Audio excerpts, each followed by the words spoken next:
I'm gonna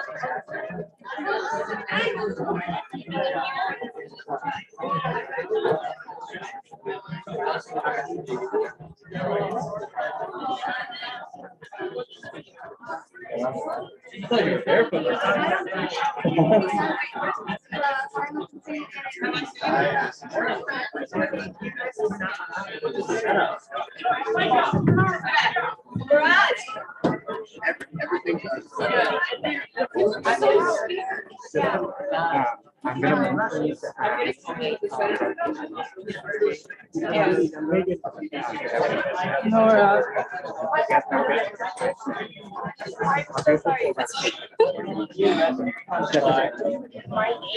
You need my name? I'm not saying it, but I'm just like, so I remember. Oh, yeah, they're pulled up. It's good that I showed up on time. I was just in a meeting. I thought I was gonna be late. No, you are fine. I don't know why it's in the chat. You didn't even say it right. I did not say it. How to get out of it. Yeah.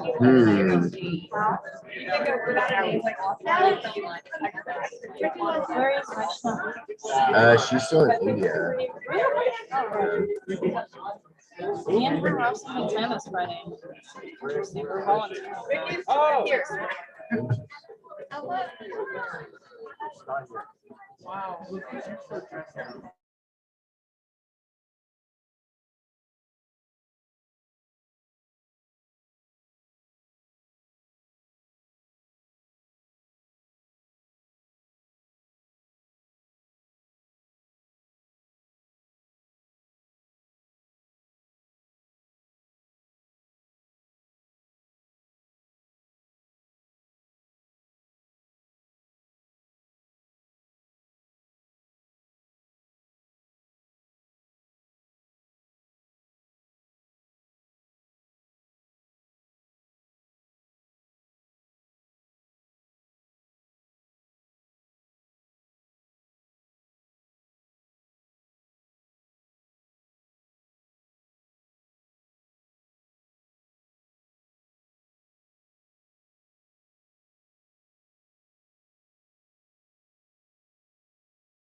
All right, are we ready, folks?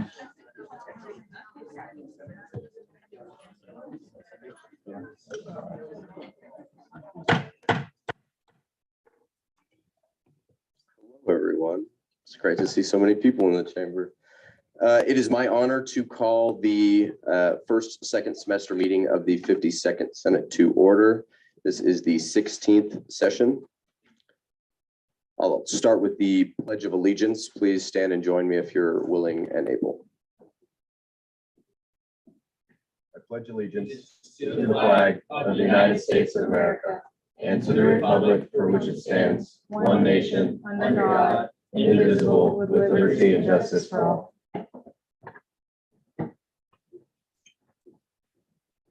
Moving on to the CSU land acknowledgement.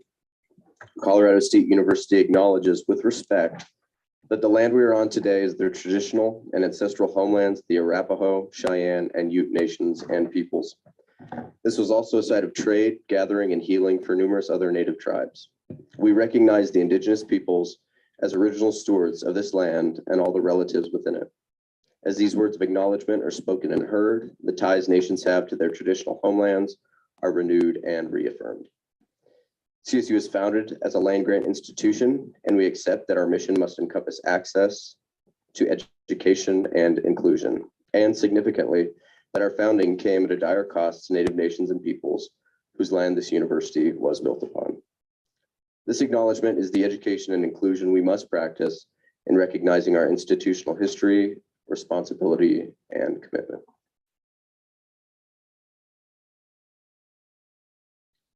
We'll now swear in new senators and associate senators. If that's you, please come to the front and you'll be administered the oath of office by the Chief Justice.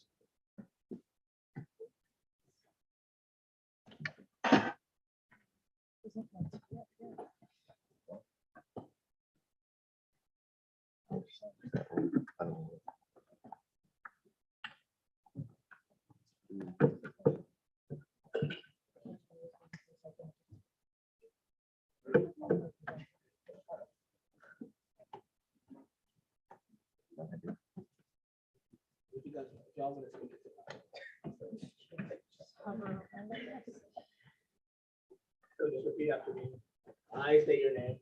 I, Megan Alfie, Alfie, do solemnly swear do solemnly swear to defend and uphold to defend and uphold the rules and regulations the rules and regulations set forth by the Constitution set forth by the Constitution of the Associated Students of Colorado State University, of the Associated Students of Colorado State University, and will rightfully perform and will rightfully perform the duties of my office the duties of my office to the best of my abilities. to the best of my abilities. Congratulations.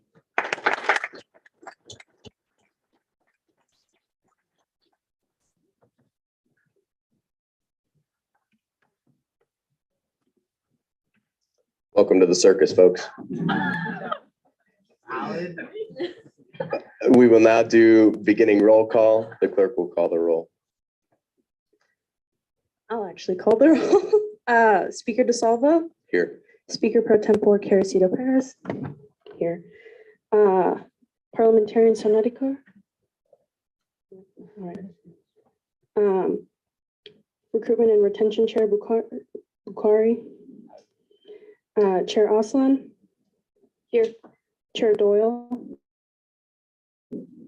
Here. Chair Salazar. Here. Chair Schumer. Here. Chair Trout. Present. Associate Barbone. Associate Barron. Here. Associate Barton. Present. Associate Bernard. Associate Chacon. Here. Associate Hubley. Associate Jacobs. Associate Kelly. Here. Associate Laffey. Here. Associate Lutz.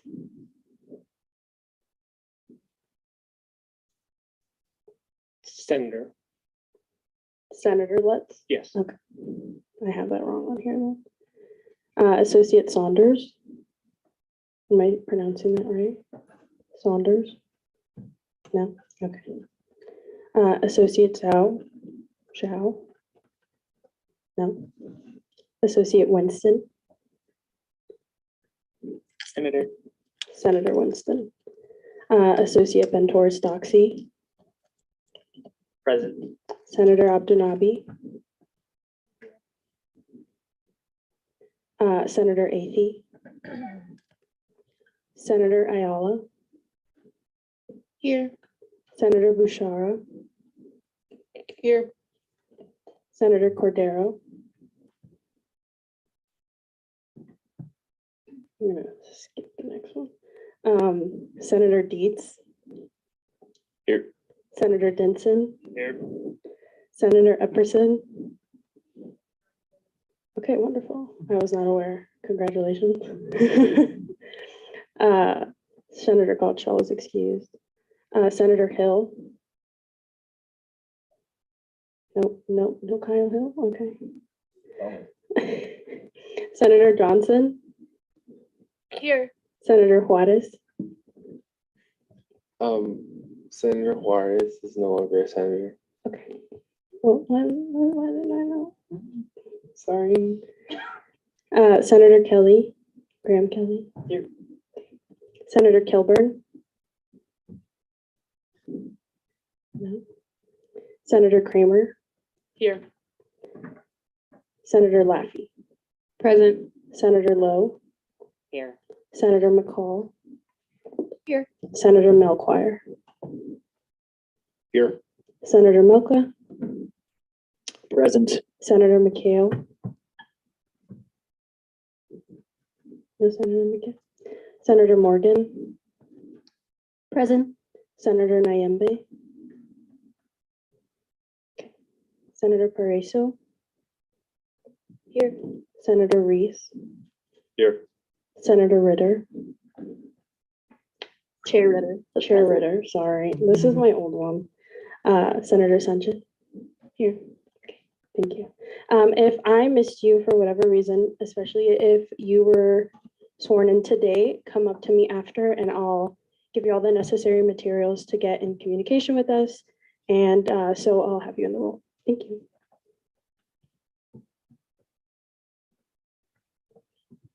Thank you. Now moving on to consent agenda.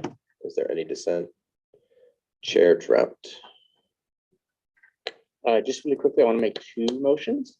One, I'd like to add the ratification of the Director of Housing Security at the top of confidence business. That needs to be seconded and voted on. I second. Okay, so all those in favor of putting Director of Housing Security at the top of confidence business, say aye. Aye. All those opposed, say nay. Abstentions? This passes unanimously. And then my second motion is to switch the ratification of elections committee to be before ratification of SFRB members. Is there a second for that? Okay, so all those in favor of moving ratifications of the election committee members above ratification of SFRB members, say aye. Aye. All those opposed, abstentions? This also passes unanimously. Sarah, what was the director of housing? Housing security, yeah. And then what was the other one?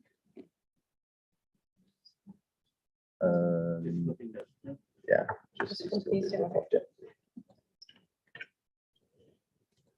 And I'd entertain a unanimous consent motion to approve the minutes of December 7th. If someone would like to make that. I motion to approve the minutes of December 7th with unanimous consent. Is there any dissent to that motion? Seeing none, this passes unanimously.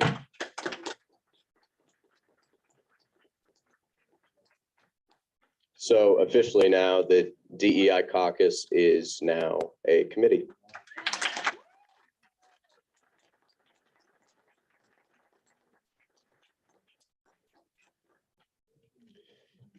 Moving on to gallery input. Is there anyone from the gallery who wishes to speak at this time? Seeing none, I will move on to our guest speaker, which is Rocky Mountain Student Media Corporation.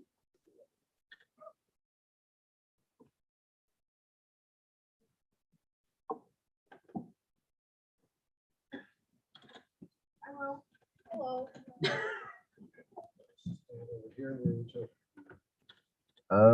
You just have to have a microphone at all times. So right here works the best probably. The first part, we won't be the PowerPoint, but then once we do bring it up, it'll be over here or on both screens. It'll be on both. And then who will Yeah, that's the talk button and you're good to go. who navigates switching the slides? So Recon will. Yeah. so just next slide. Yes. I'm just gonna keep Thank it. you. Okay, hello everyone. My name is Bro Contreras. I use they them pronouns. I'm a fourth year studying art with a concentration in photography, and I am the Vice President and Administrative Officer for Rocky Mountain Student Media Board of Directors. Rocky Mountain Student Media Corporation is a Colorado not-for-profit corporation managed by a board of directors. Within the board, we currently have 8 student members and are in the process of adding 3 more for a total of 11. The rest of our board members consist of various department heads here at CSU.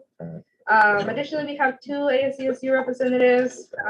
We decided to expand this position a few years back to include 2 instead of 1 based on our needs. So in our board, we have Bro, which is myself, Chelsea, who is our chair, Grace and Jason, Saran, Anushka, Aiden, and Bailey. The board is responsible for a number of things along that. We have selecting and conducting a performance review of our CEO and supporting the CEO's efforts, providing proper financial oversight, including the approval of the proposed yearly budget. We also ensure adequate resources. We ensure legal and ethical integrity and maintain accountability. We're also in charge of recruiting and setting up orientation for our new board members and assessing board performance. We are also in charge of enhancing the organization's public standing and being a voice for Rocky Mountain student media on campus and providing feedback to any student media leaders and advisors. So now to give you a little more information, we've got Pete Walk here, who is our CEO. Thank you, Mel.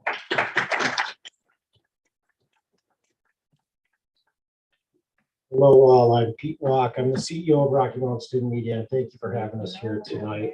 I've got some information to present to you. Most of it will revolve around the documents I received ahead of time. I will give you the title of that document as I'm beginning to discuss it, so you're able to bring it up on your computer. I'll also hold it up so you have a little bit of visual representation. I've been the CEO since 2015, so I've worked with 8 different student governments and 10 different presidents, I believe, because in 2 of those years, we had 2 presidents for various reasons. We're all siblings here today. I got a fun fact for you to start the presentation today. Did you know that the Collegian originally was a project of student government? How different the media and journalism world must have been back then. So truly, we came out of ASCSU in our originating days. We were a project within the same student body. My job is general oversight and administration of the corporation's business assets and programs. I manage a 7-person professional staff, and I manage the operations of student staff that's nearly 300 students, nearly all of them that are paid.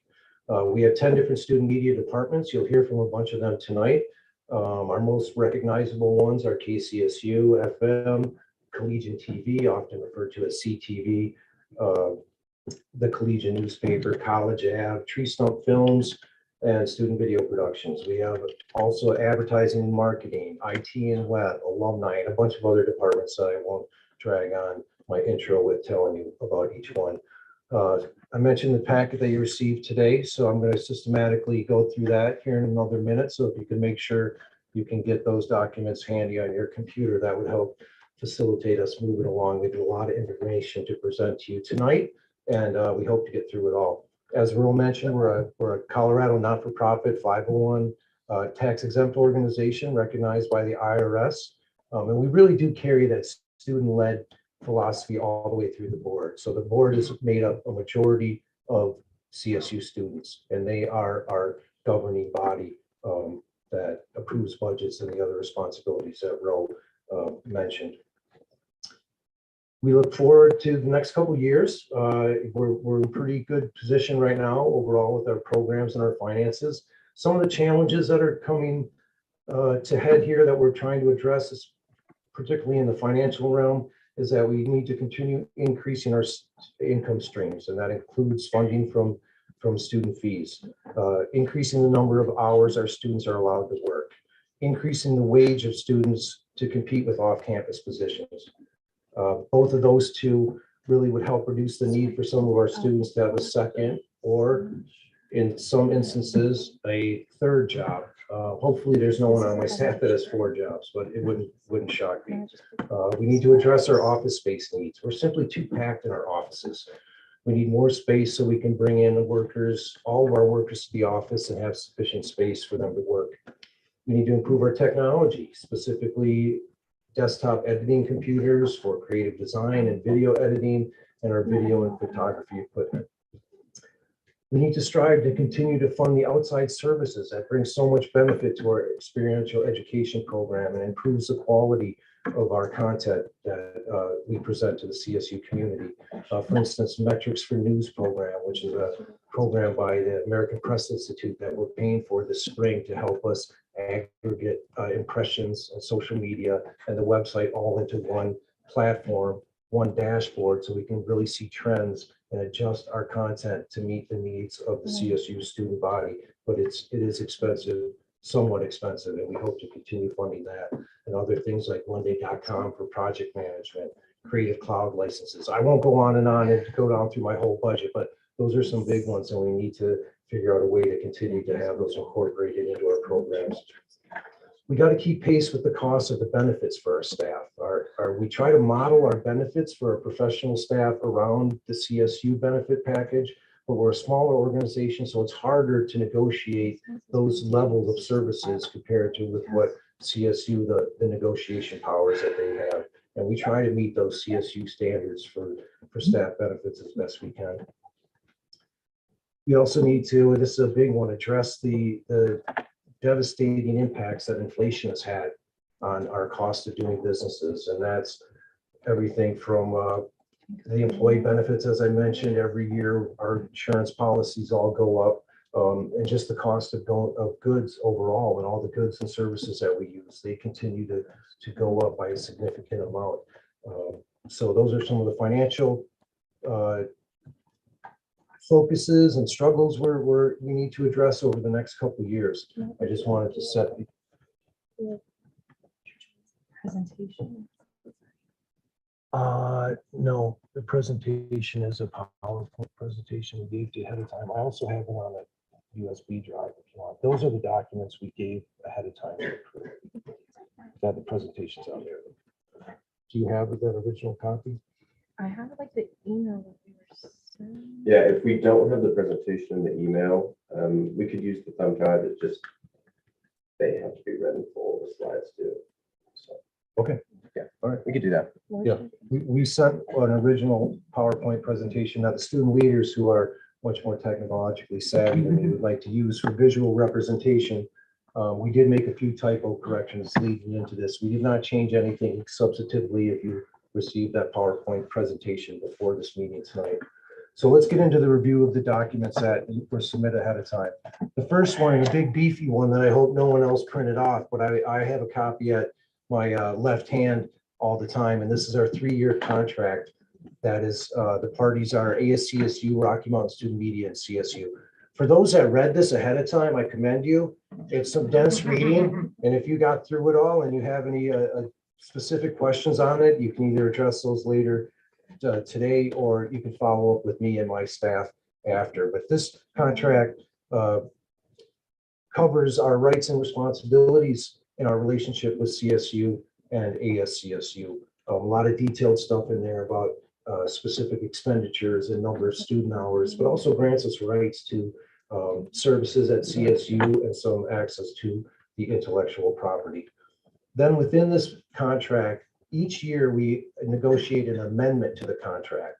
And that new amendment will adjust any of the contractual terms that are in this 3-year agreement, and also establishes our funding for the next year. So that is done every year. So it's a little confusing in that the second amendment to this contract, the first amendment to this contract is the second year of the overall 3-year contract, because the first year has the terms wholly contained within the contract here. Overall, our funding generally goes up 2 or 3% to try to match inflation to keep pace with our expenses that the student fees fund.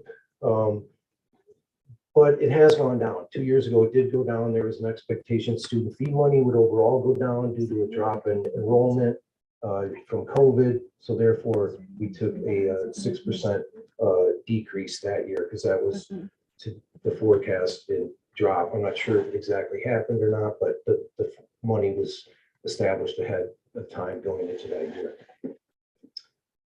There's a new agreement that we have. It's the Memorandum of Understanding. This was negotiated between myself and Christian Dykson last year. And this is a supplemental document which governs a lot of the procedures and interactions between Rocky Mountain Student Media and ASCSU. CSU is not a party to this Memorandum of Understanding. This is in particular just an agreement between ASCSU and Rocky Mountain Student Media that talks about the way to interact with each other, the timing of our contract negotiations. So this is an important Memorandum of Understanding for you to get an overall understanding of our agreements between each other. So now really some super exciting stuff coming up, the financial documents. And I know if some of you aren't sent, it is actually exciting to you because otherwise you wouldn't be in this position here. So the first one I sent as an attachment is our audit. It's titled RMSMC FY22 audit. RMSMC is required, Rocky Mountain Student Media Corp, that's the acronym, is required to do a full financial audit every single year as part of our contract. The contract requires an audit or a review, but the understanding is that we're going to do a full audit every year. And this is done by an outside firm who comes in and goes over all of our finances and our financial statements to make sure that they are in line with what they're seeing in our QuickBooks programs and our other accounting programs. This past year and every year since I've been here, and I had a really impressive predecessor who was in my position for many years before me, and I'm sure he got the same standard, but we were given an unmodified opinion. It doesn't sound that great, but that is actually the highest level of that you can get from an audit, is an unmodified opinion. And we did receive that in our audit this year, as we have for the past 8 years, and I'm sure prior to that too. And what does an unmodified opinion mean?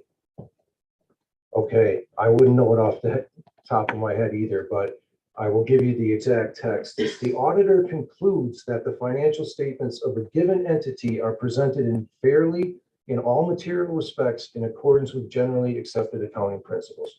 So we did get the highest rating from our audit. For 1 second. Can we get the screen sharing, please? We are working. Yeah, the presentation is enough. So the PowerPoint presentation will begin with the student media leaders when they come up here. I'm just referring to documents that were submitted to you ahead of time. So we're not presenting them on the screen at this point. Thank you. Does that help clarify? Yeah. Okay, great. This year, if you read the notes in here, we did need to reclassify some income into a restricted donor fund. And I just want to point that out. If you read through this, it was something that they indicated, in a sense, we made a mistake on. We've been receiving that money for many years, and our previous audit firm did not request that restricted donation category. So we were unaware that that would have been the proper way to do it. In the end, it wasn't very difficult to reclassify things and make sure we were in accordance with the restricted donation. But that's one thing that may jump out to you on the audit report. We also have a note in there that's very common for small to mid-sized not-for-profit corporations, and that is the desire for additional separation of financial oversight. And our auditors assure us that this is every not-for-profit smaller than UC Health gets this note on their audit report. To really get the separation they want would require a lot more staff and expenses. And the audit firm was satisfied with our current checks and balances, even given this note. Primarily the separation of responsibilities between me, Diane Thomas, who's our accounting and payroll manager, the board of directors, and the work that the audit firm does. Feels like it's sufficient checks and balances overall with the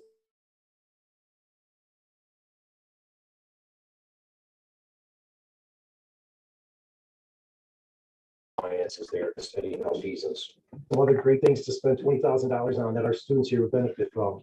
But we understand that we receive a significant amount of student fee money, and that it's important to have this full financial audit done every year, and we will continue to do so. The next document it's an income and expense report where I compare the years 2018 and 19, that year, 18-19, to 2021-22. And I thought that would be really handy for the senators to have today, because it shows you general trends over 3-year periods. A lot of times, if you're just comparing 2 years in a row, you don't really get a sense for what we're dealing with in our successes in generating income from new sources and trying to keep expenses down. It also compares 2 years that were not drastically affected by COVID. So if you took our 21-22 numbers and compared them with 2021, that year was all over the map because of COVID, and our incomes tanked for nearly 2 years because of the drop in interest in advertising from local businesses in town. So this gives you a good feel when you compare 3 years ago to last year on where we're at with diversifying our income sources, where we're at in spending money and increasing things like student student wages. You'll notice there on the 2021, that income line category for the payroll protection program money, I'll refer to that a couple times here in my speech tonight. It's category 4100. We did receive large checks as part of the payroll protection program during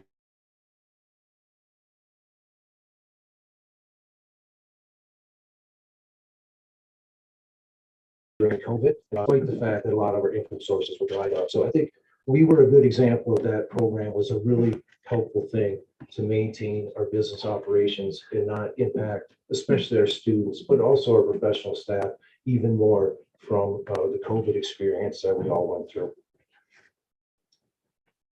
As with all legacy media outlets, and legacy, by legacy, I mean media companies that existed prior to the information age, so TV, radio, and newspapers, like print newspapers.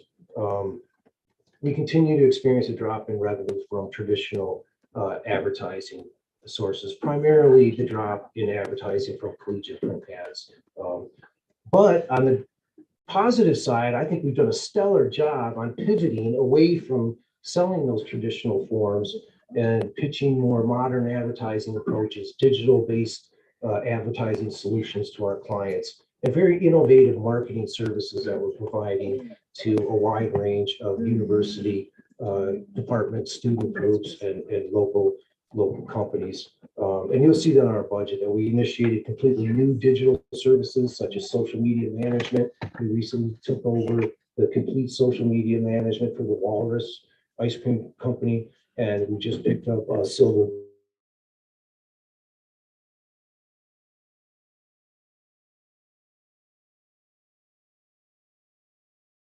Grill also. So social media, or local companies' social media management, where we have control, and we see that as an area of potential steady growth.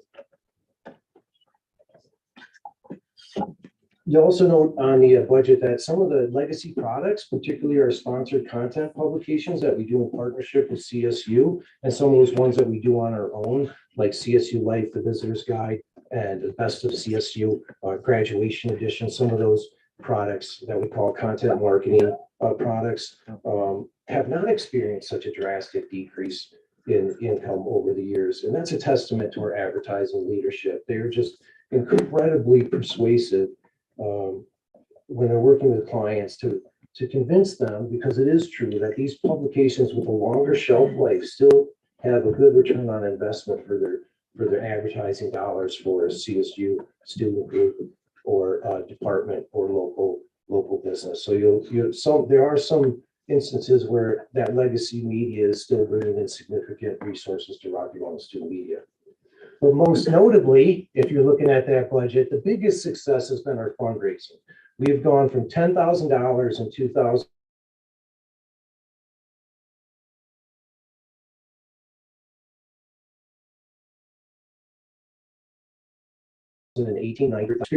if we experience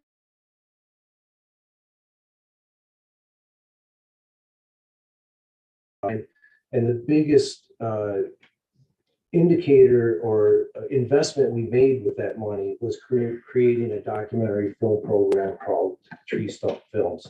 You'll hear a little bit more about that later. It's been incredibly successful, overwhelming wanting to be involved in Tree Stump. Let's look at our expenses. I mean, our income. We're going to drop down to expenses a little bit here. I'm trying to motor staff so you get up here and you have your time. With expenses, our professional staff wages have increased. You'll see that percentage jump up by quite a bit, and primarily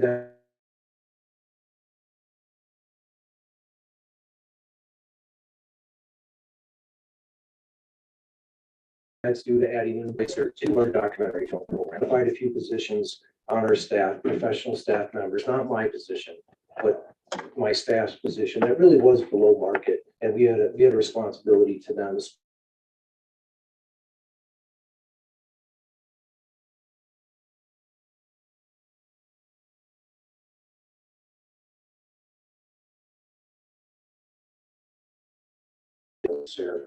Student wages have increased by 16%.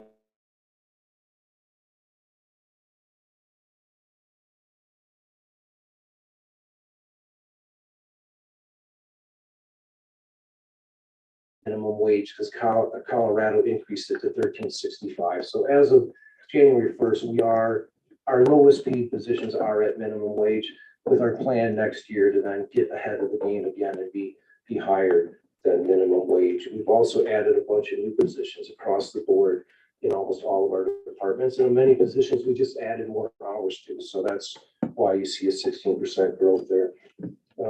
There's other growth, but growth meaning higher expense.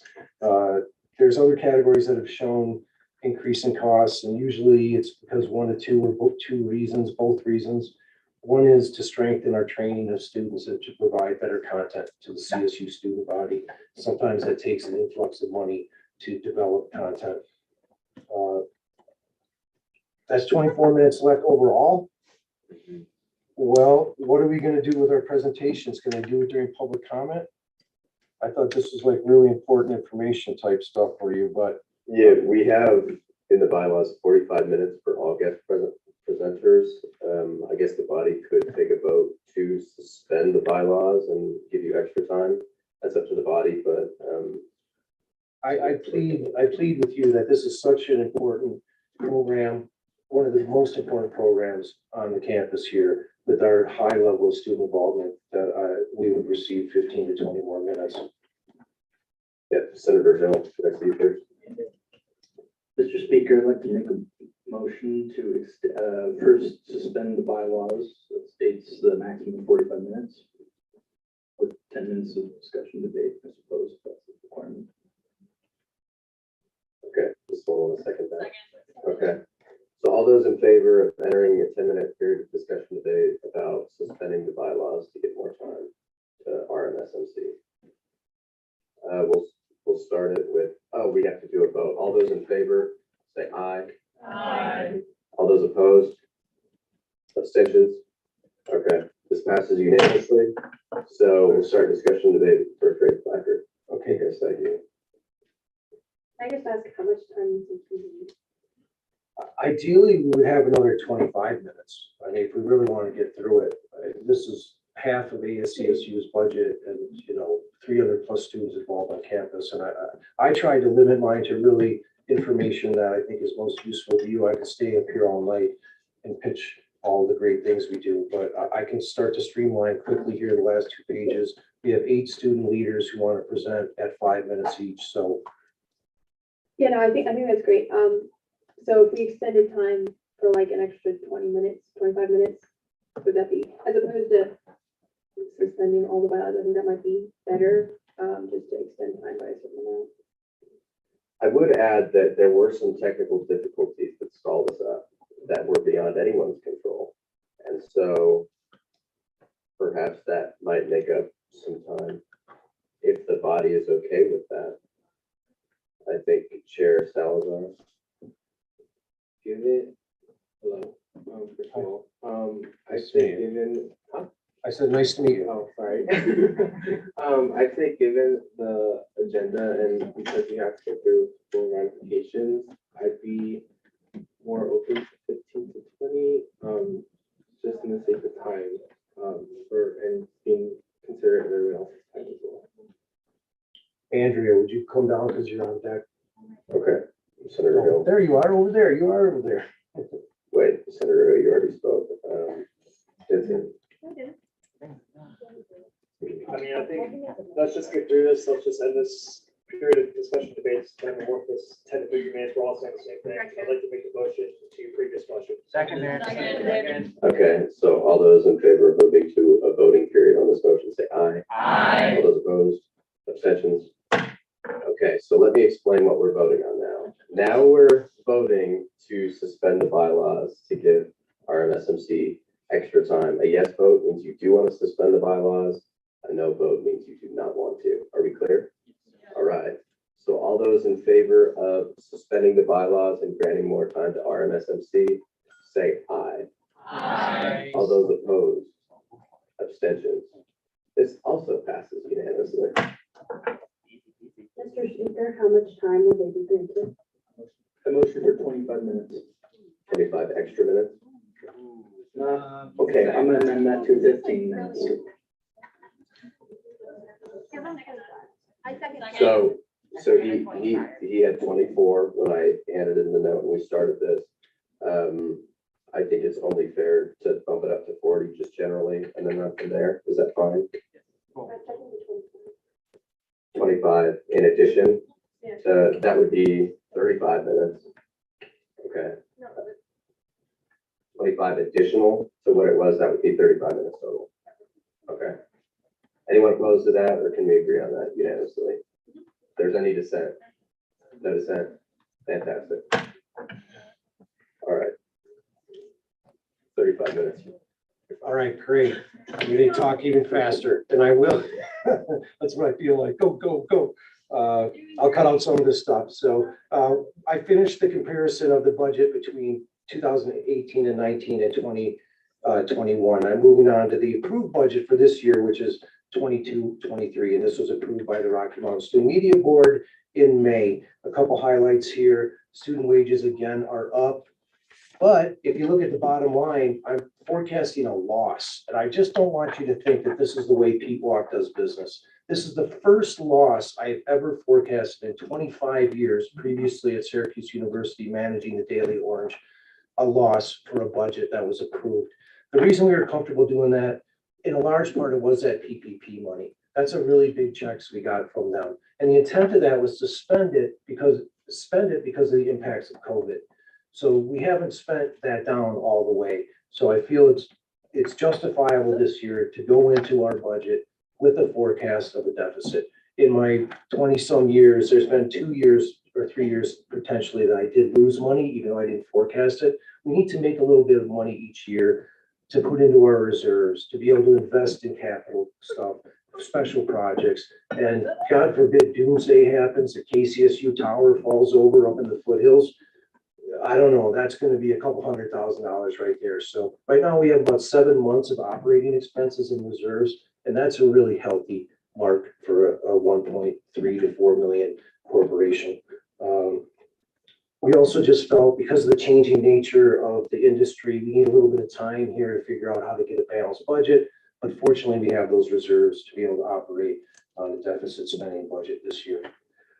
The next document, I won't go into much detail either. I compare the funding for Rocky Mountain Student Media from CSU and student fees compared to all the other college schools in Colorado that have student media programs, and also a whole group of student media programs nationally. On the Colorado side, which is probably the most interesting to you, only DU receives a lower percentage of their funding. That's at 50%, and we receive 57%. Most Colorado student media organizations receive about, on average, 83.5% of their funding from student fees or in other types of fee payments from their university. Gosh, I'd hate to cut this one out because I want to compare us to CU. So this is sticking in there, guys. I'm going to rush through it, but they've launched what I call a teaching lab, and that may offer some solid training. But it's not a replacement for student-run media, with the independence to hold their own institutions accountable and to provide the training where the students are making the editorial decisions and the experience they get from making those decisions. And in our case, it's only they get advice and guidance from the professional staff. So that's 100% funded in a very different model. And yes, we are better than CU, especially when it comes to student media. Other supporting documents, I got a list of awards in there.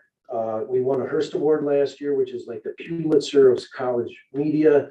I don't know if we ever received one in the past in the history of CSU. But what's not on there is the 3 more Hearst Awards we received this year. So this is unheard of for the recognition that Rocky Mountain Student Media is getting across the nation. More to say on that when you come down to my office and have coffee with me. The next one is the ASCSU Quality of Life Survey. We had an outside independent consultant who managed a large media organization in the Pacific Northwest. He's a CSU graduate. He conducted that survey. I think you'll find the results are really stellar. We're providing a good quality education to our students and a healthy work environment. That said, that survey did indicate some weak areas that we're trying to address. We've identified 10 areas. I'm meeting with student leaders. I've already gotten their input, professional staff. So we're trying to make that next time we do the quality of life survey even better. Last but not least, the student major breakdown. You might think we're like journalism students. Under half of our staff is journalism students. There's 34 majors represented on our staff of nearly 300 people.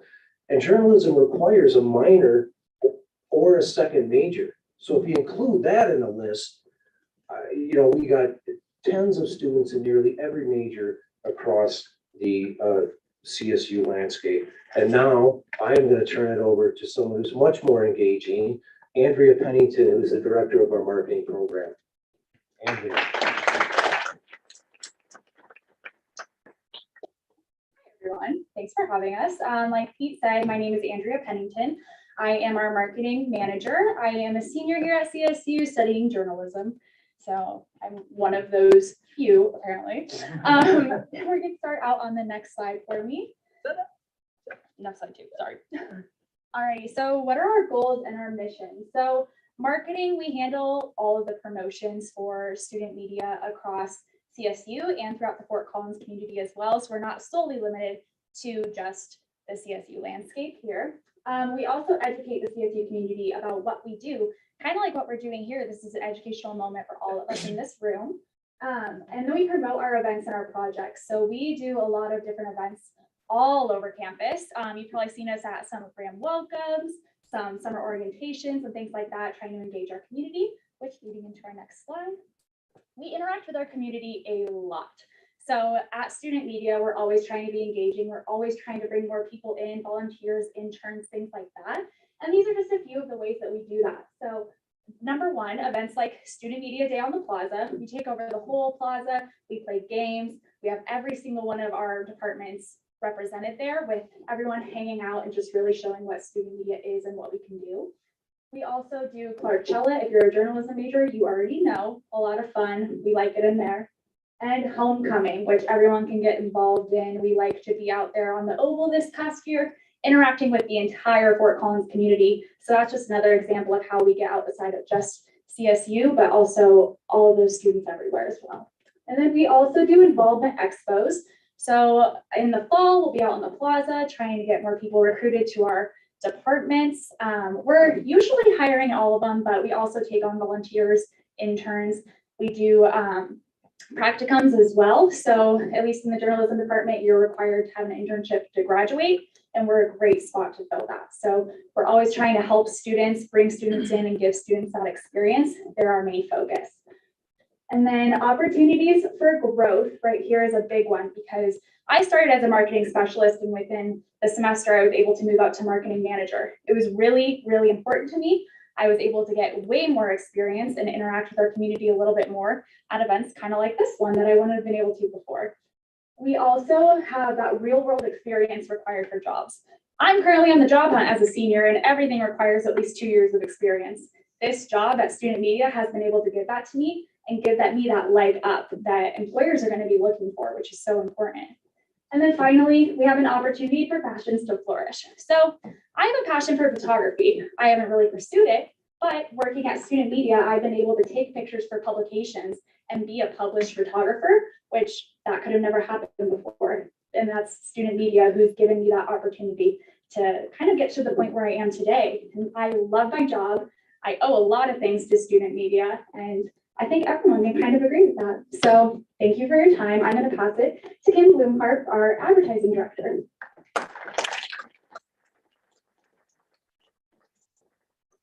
Hi, I'm Kim Bloomhart. I'm the advertising director for Rocky Mountain Student Media, and I have appreciated the opportunities over the years. I've been on campus a long time. I've appreciated the opportunities that I've had to work with the ASCSU and partner on various different projects with the president and marketing director. So my role at Rocky Mountain Student Media is to identify and implement revenue opportunities for the organization.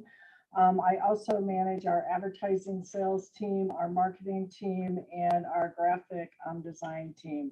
So you heard from Andrea on the opportunities that we provide students from the marketing team. I'm going to talk a little bit more about advertising and graphic design. So ultimately, our goal of the advertising department is to provide revenue for the organization so that we can continue providing the services to the community and opportunities for students. But equally as important is our opportunities for students. So we provide opportunities for students, professional opportunities for students interested in business, sales, digital sales and design. We provide an outlet for CSU groups and organizations to get the word out about things that they're doing here on campus. And one thing that I'm especially proud of, and Pete had mentioned this when he was talking, is just we foster partnerships with various different departments on campus that allow them to as well get information out to the community and to potential students and current students. You can go to the next slide. Thank you. So opportunities for students, we have in the advertising department, we have advertising sales positions, we have digital and social media sales positions, and we have positions on our graphic design staff. And I'm going to talk a little bit about each one of those. So if you go to the next slide, thank you. Outside of the obvious for advertising sales, and that is selling advertising, our advertising students have an opportunity to go above and beyond. We are a real business at Rocky Mountain Student Media. So our students are acting very much like any professional in the industry would. This is a sheet that's taken directly from our rate card, and it outlines everything that Rocky Mountain Student Media sells. So our students are able to work with clients, identify problems, come up with solutions, do bundling, and obviously customer service, problem solving, that sort of thing. We also have a digital and social media team. Sure.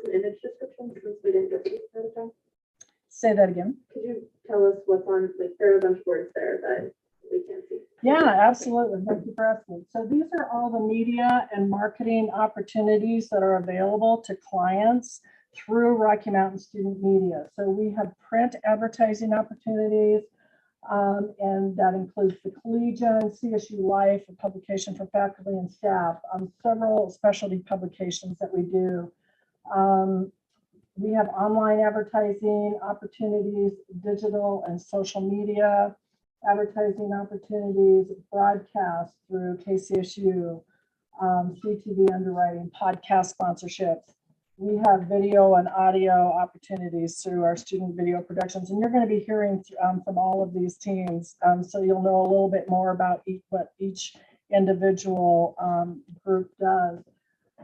We have marketing services, as Andrea was talking about. We do things on the plaza. We provide DJ services.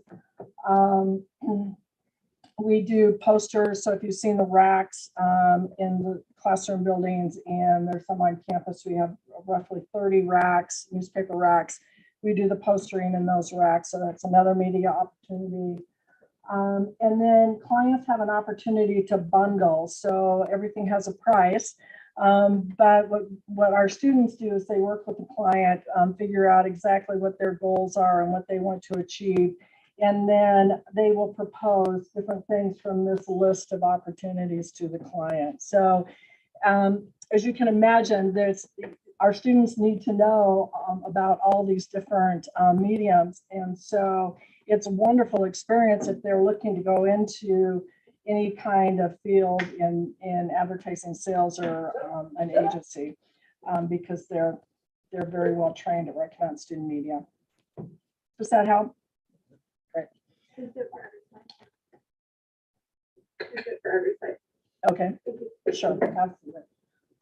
So this is just outlines a little bit what our digital and social media students out of the obvious do. So our digital and social media team post ads to collegian.com, our various social media channels. But in addition to that, some of the opportunities that they have now are to do some sponsored content. So That's this example right here, and that is when we put content that is sponsored by an advertiser, either in print or online. So those are some of the things our digital team, our digital sales team is doing.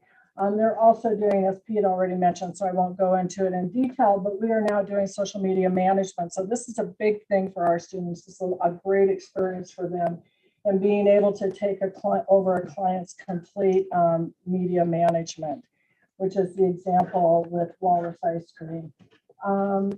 And then the other thing that we're doing is we have students who are working with Google Ads and being able to determine spending with the Google Ads program, sponsored ads program. Next slide. This is our graphic design team, and they do everything from logo design to advertising design to publication design. And I just put up these examples because these were award winners last year from our students who had won in national awards competitions. Next slide.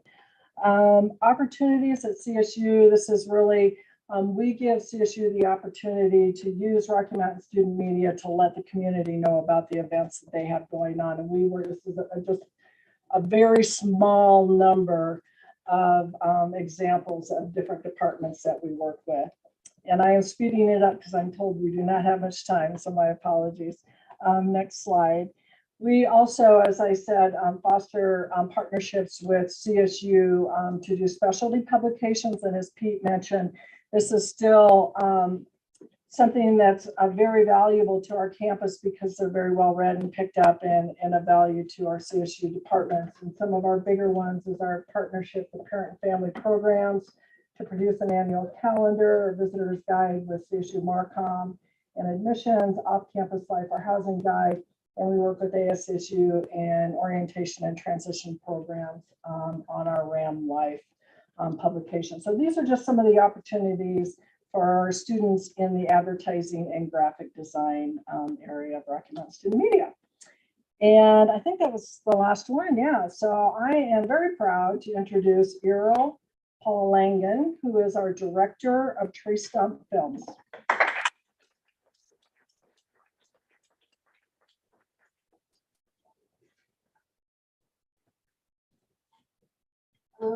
Hello everyone.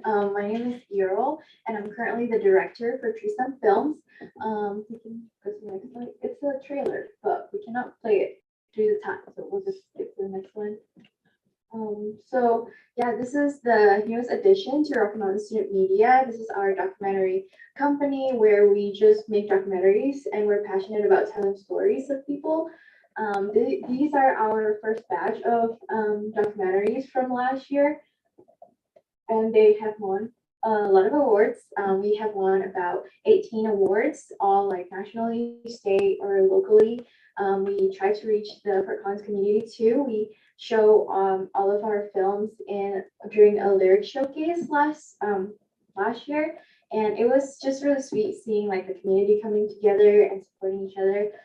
We try to cover stories around Fort Collins and CSU, the CSU students.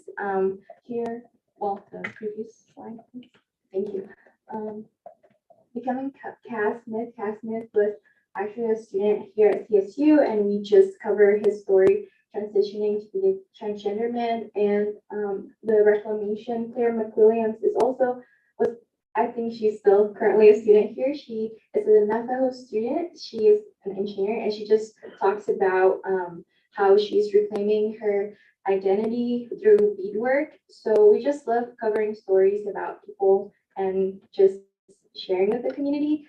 We have students that are also not journalism majors in our company. We have science students that are working on geology and earthquake documentary currently. Next slide, please. Thank you. And so over here we were shooting an interview with Professor McLaughlin from the geology department. So we really try to encompass like stories that are not just about like social issues, but also like nature and all of these different stories. So we are just here passionate to learn how to make films.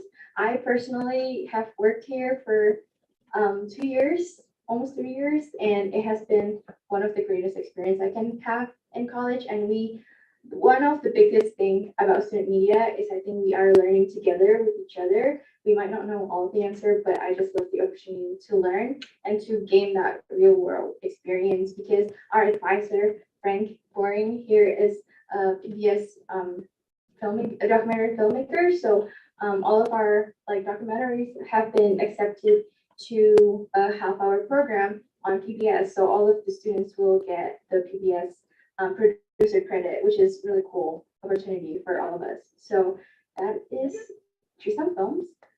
Next up, I want to pass this to Serena, who is the editor-in-chief for Collegiate.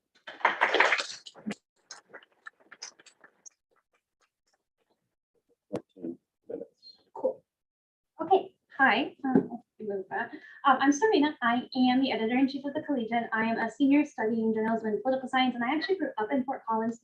So I have a lot of special connections to student media and the community in general. So just a bit about how we publish and where you'll see our stuff. We publish online daily. We primarily do Monday through Thursday, and then we cover breaking news and a lot of sports on the weekends.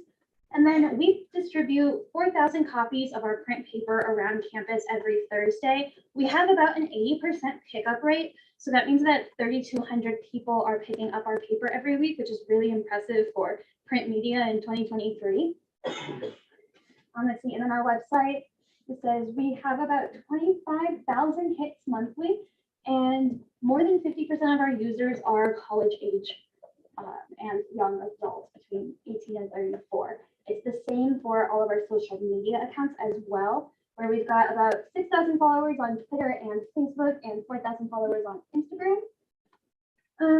Let's see. And then I'm just trying to hit the most important stuff. Sorry, can you go back real quick?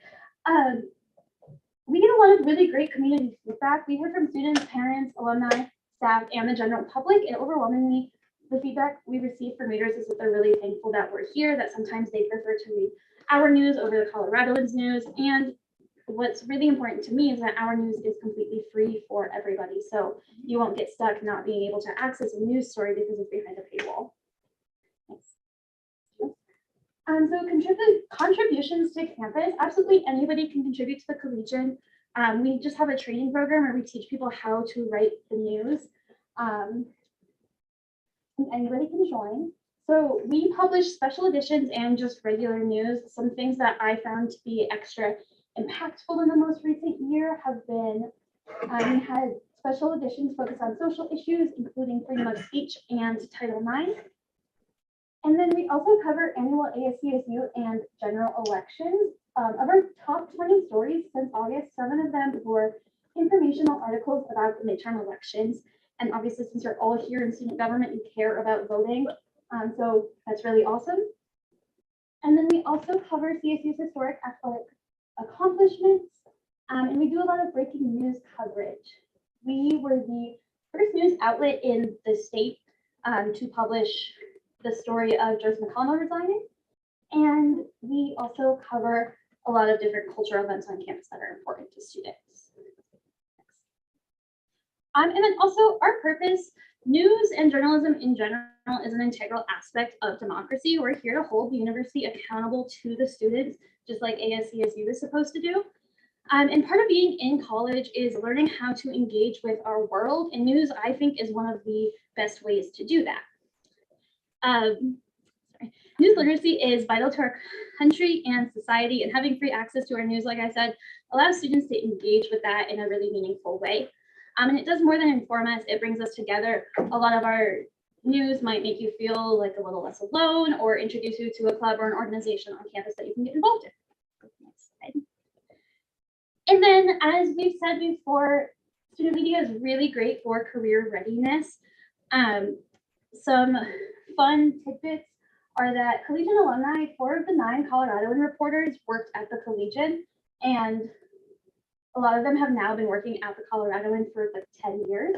We have reporters at the Loveland Reporter Herald then go westward, CNN and other major national news outlets like the New York Times, Politico, and ProPublica.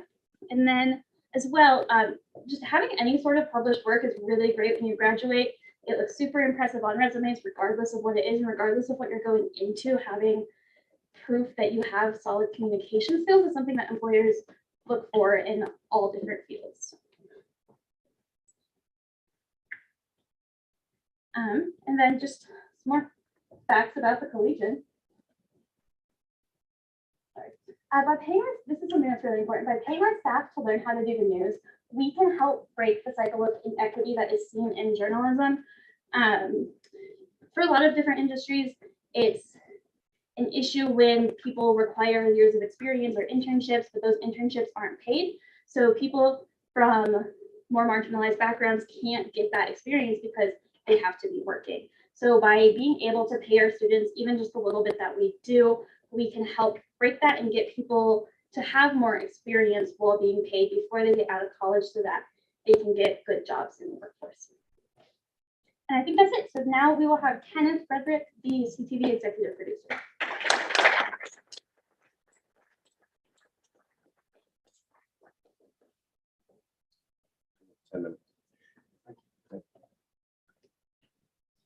Good evening. You are all very busy people, and I tend to be a man of few words. Quite frankly, this amount of money that you guys are giving us is an investment. Please let me tell you how we are paying you back that investment. Starting off at CTV, just like every other branch of Rocky Mountain Student Media, you are learning invaluable skills that will help you get jobs in the real world. I cannot stress to you enough just how important having that experience coming right out of college is. I had a girl on the news desk with me last year who, after 1 year of sitting in CTV, ended up getting a job down in Colorado Springs, which is a top 90 market out of like 250 in the nation. The skills we teach at CTV, you don't get taught many other schools in the rest of the nation, let alone Colorado. Yeah, all those skills are up there. You can read through them, and I'd be more than happy to answer questions afterwards. Some of our examples from the last year, we have really been focusing on. You do need to be reading the slides in full because these weren't sent out in advance. If you could go back to the last second. Absolutely. That is video composition, content creation, on-air presentation, script writing, professional emailing, interviewing skills, studio production, storytelling, and graphics generation. Up here, I have 6 samples of videos that are literally just off of our YouTube channel. We have newscasts about the gas leaks on campus, how Black art is highlighted in the community. We have sports highlight videos that have even hit over 1,000 views, which for our channel shows some pretty great growth. Some important bits of information that I can gather from our YouTube channel. We're doing great. Our analytics are right where we kind of want them. Our audience, as you can see on that top one, the majority of our audience is in the 18 to 24 range. We're hitting the college students that we're looking for. The second one is our views by content. It always peaks generally, starting in August, September, and it's pretty consistent throughout the year. Obviously, you see the lulls in December and, over the summer, but it's not too worrying. And here at the bottom, we have impressions. That's how many times somebody has seen our page, looked through one of our thumbnails, or even clicked on a video. And we are hitting a 2-year high on our impressions just this month, with our first show only coming out yesterday at over 170,000. Our new initiatives, I have our wonderful training director, Tom Isaacson, up here in the studio gallery today. He was able to, in the first month, get an entire semester's worth of training slots filled by students who are looking to learn the skills that we're teaching. The rebranding of the YouTube page, we have done so much graphically to make it look prettier, and I think you would absolutely agree if you could see what it looked like before. Up there in the top corner, just a screenshot of our YouTube page to give you an example of our work. And at the bottom, we have a Snapchat show that we are trying to produce on a weekly basis. That way we can be reaching the students where they're at. With that, I would like to introduce Bryn McCall of KCSU.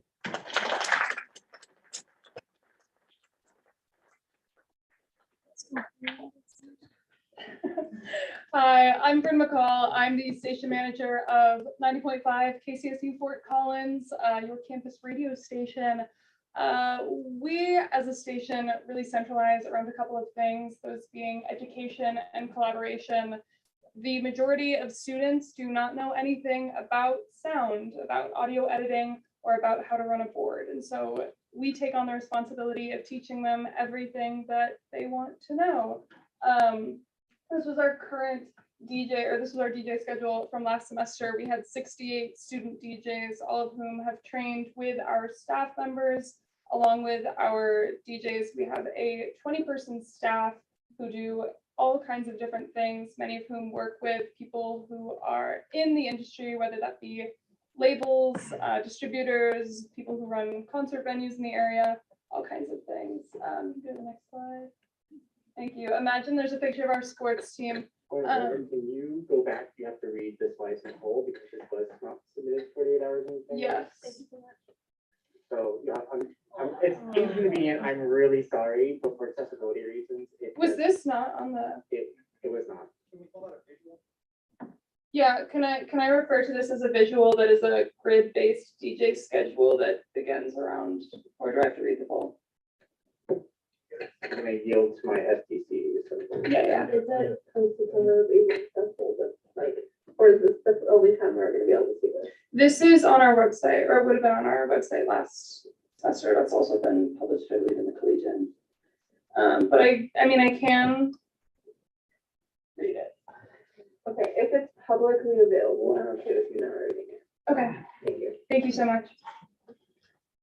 We do news and sports coverage. We twice a week have a 1 hour long news show. That's the Rocky Mountain Review.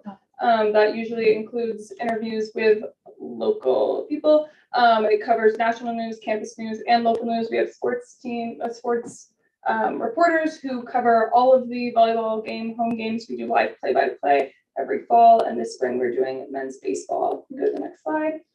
We have podcasts. We have staple podcasts done by our staff members, along with student podcasts. We'll teach any student how to make a podcast, audio editing, scripting, planning, story, anything like that. Next slide. Imagine there's a map here. Our listenership, we are a 10,000 watt station. We, on a good day, can reach the edge of Wyoming. We reach Greeley, and we cover all of Fort Collins with our towers. One of our main important things is bringing music to CSU, to the campus. We last year had 2 major events, one being Fools Fest in April, which we brought in 7 local punk and hardcore bands. And then we had a battle of the bands in partnership with Ram Events this past fall. And then along with that, we do live DJ services for events on campus, and we give away concert tickets live on air and through social media. Go to the next slide. Yeah, and we just really focus on teaching students the important skills, not only of communication, but providing a venue through which students' voices can be heard and their content can really be appreciated. Next up is Kaylee Pickering from the College Ave editor-in-chief. Hi, I'm Kaylee Pickering. Sorry, there's a minute and about 30 seconds left. How many more presenters are there from RMSMC? 2? 2 including Kaylee. We have one more after. One more after. Okay. Are we fine with, is 10 minutes a reasonable? 10 more? Is the body fine with that? Is there any dissent to that? All right, seeing no dissent, I'll just add 10 minutes on the clock. Thank you, appreciate it. My name is Kaylee Pickering. I'm the editor-in-chief of College Avenue Magazine, CSU student-run magazine. Yeah, so we have been a magazine since 2005, and our main goal is to tell the stories of the CSU and Fort Collins communities. We do this through the work of our writers, photographers, and designers. Yeah, next. Thank you. So there's three main ways that we benefit CSU students and staff. We do this through the stories that cover the CSU community, information given to the community through these stories, and training we would provide student journalists. Thank you. So a couple examples of the stories we've covered of the CSU community in the past year has been the CSU Fly Fishing Club, the Asian Pacific American Cultural Center, the Rodeo Club, and designer Kate Schmidt last year. So all of these are great examples of communities that might not always get heard, but have a voice and their stories told through us. The Rodeo Club was a great example of this. They had never really been covered before. When we got to do these interviews, it was so special to them that they were covered. And it was an entire generations of people that we got to interview. When it was published, we got to go out to Eaton and hand things out to the alumni and to the coaches, and it was just so special. So that's what we really strive for, is to really make an impact on people and deliver those stories that mean something to those people and to us. Additionally, we try to benefit the community through the information we give. So we provide new information on stuff like, what is a rodeo club? Or what are design students doing? Stuff like that. So our main things are sharing the stories of the CSU community, connecting students to groups and communities on campus, informing the community about groups, events, and happenings in the area, and shining a light on communities that might not get as much attention. So in addition to this, we also have our own community in which we provide training for students. And this is a wonderful opportunity because it's a safe space to make mistakes, to learn what you're doing. We have a 5-week program that students go through, and it pretty much just tells you what College Ave is about, and then they can choose a reporting, designing, or photography training. And it's great because editors get to work with them. Usually editors provide the training. And so we get to work with new people and teach new people things. And it's just wonderful because this is a safe place to make mistakes and people get to grow and learn from this. Thank you. So yeah, community is a huge essence. And this year we've been trying to connect our community with the CSU community. And we've been striving to do that through our social media. So we got a new social media coordinator this year, and she's been absolutely wonderful. And she's been going around doing interviews on campus with the TikTok reels and stuff. So our last, so these two videos, our last posting of the semester on Instagram got 272 views. And then our TikTok video we made introducing our staff to the community got 1,093 views. So going up in awareness, we are College Ave Mag if you want to follow us on any of the socials. But we're really trying to boost that awareness and build that community between us and CSU community so that we're all one. Yeah, and here are some demographics of where in Fort Collins we are. Most of our people are 18 to 24, stuff like that. Go to the next one, thank you. Yeah, and then these are just some website analytics of our last few print editions. So these are the last 3 print editions you've had. I had this on a black background, so it's kind of hard to read, I apologize, but I can just read it to you. So the first one, we got 1,177 page views, 786 new users, and 250 views on the day of publication. That was back in April. In September, we had 1,267 page views, 920 new users, and 160 views on publication day. And on our most recent one in November, we had 1,428 page views, 861 new users, and over 350 views on publication day. This last one, we really tried to engage with the community's interests. It was one on outdoor adventures, so we tried to really hone in on what our audience wanted to see, and we hope to try and do that again. And that's what we strive to do at College Avenue. Thank you so much for your time. And here is Max Straub with Director of Student Video Productions. All right, that was the last one. Thank you all for your patience. My name is Max Straub, and I'm the Director of Student Video Productions this semester. Next one. So what we are, for those of you who don't know, we are a full-service video production company. So clients will come to us with some sort of video need. Most of what we do is commercials or local businesses. We make tons of stuff for CSU, and then we also do quite a bit of event coverage. So this picture here is us at the TEDx event we had here on campus last year. Next slide.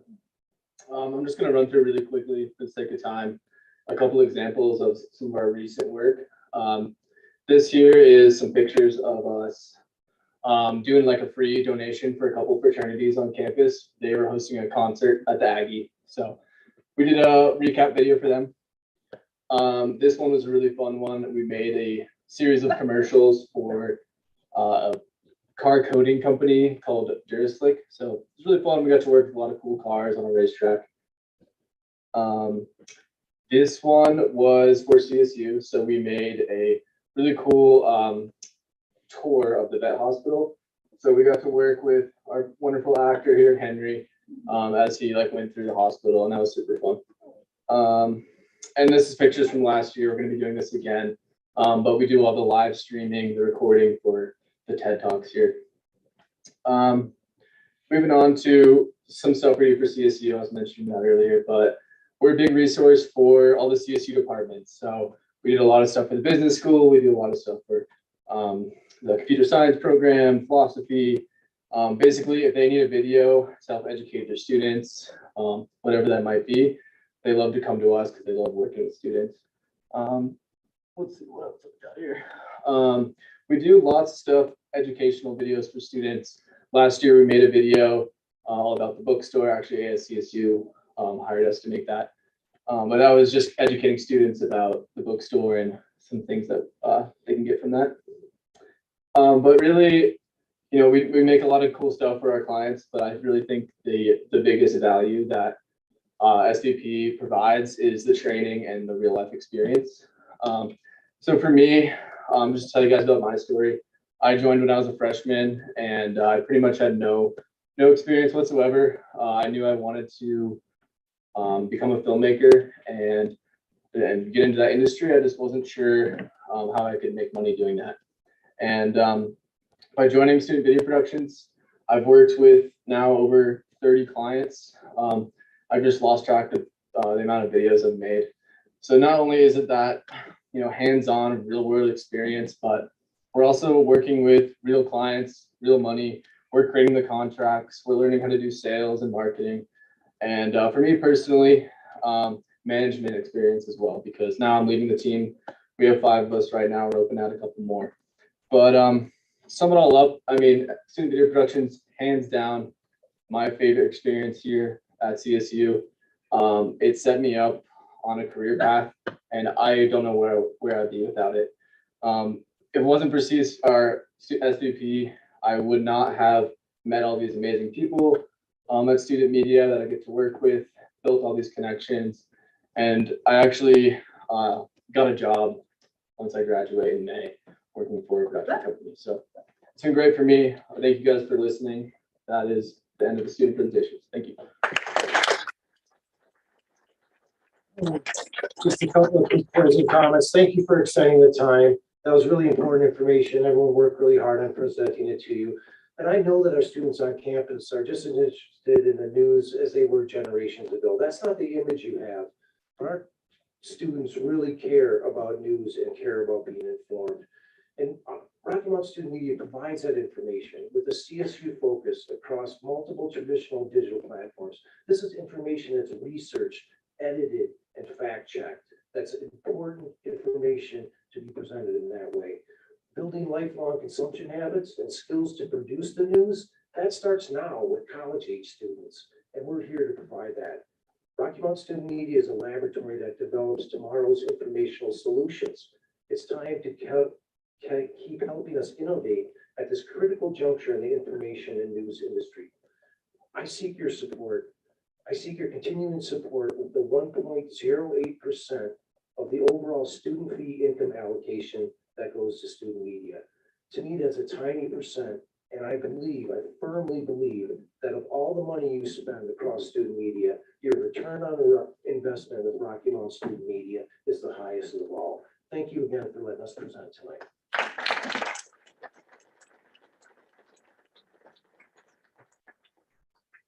So given the circumstances, we do not have any time for Q&A. So I don't know if Peter would be willing to share an email that senators could reach out to ask questions. Yeah, so I can share mine. If you want to reach out, mine is ADMINOFFICER, how to spell, at rmsmc.com. So it's admin officer Yes. at rmsmc.com. We just bought that domain from someone for $100, so we're really excited about it. I don't have to spell it the whole thing. So that's okay. Mine is peter.walk, WAACK at collegestate.edu. But I have another suggestion. Why don't we set up a time, and I'll work with your student senate leaders, that we can have an open forum either in the lobby near the Ramskeller or at the student media offices for any of you to come by and ask questions, not just of me and Ro, but of all of our student media leader staff. And we can get some pizza and make it a fun event, a networking event too. Well, let's give RMSMC another round of applause.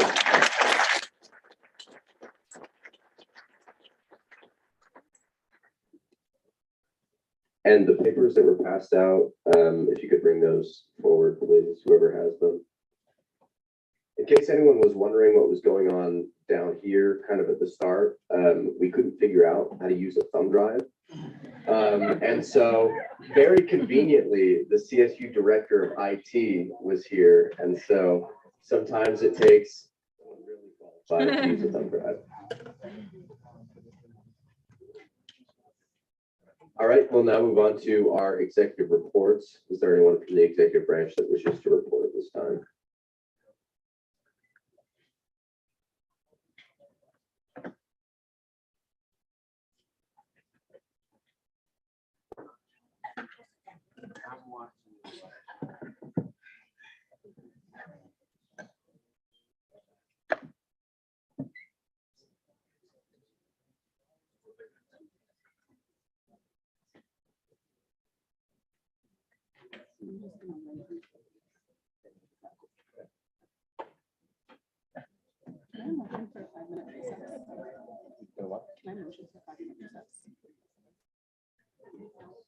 Can we at least get through the fourth year?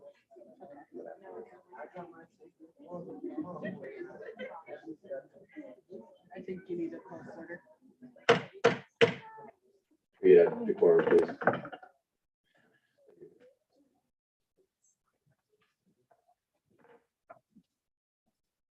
Kyle, you got way too excited about that. Okay, I'm gonna keep this short, sweet, and to the point. SFRB had their first meeting on Monday. It went great. We went over the liaison roles, reassigned some B roles. We also voted to suspend a small section of the bylaws. Article 3, Section A, subsection 1, where it says ASCSU senator representation may not exceed 50% of SFRB membership. They are currently at 7 to 8. I'm currently also looking for some non-ASCSU members. So that way, that was a contingent on suspending that part of the bylaws. And the minutes will be sent to the front desk to be sent out on Monday with the Monday email to continue transparency. Thanks.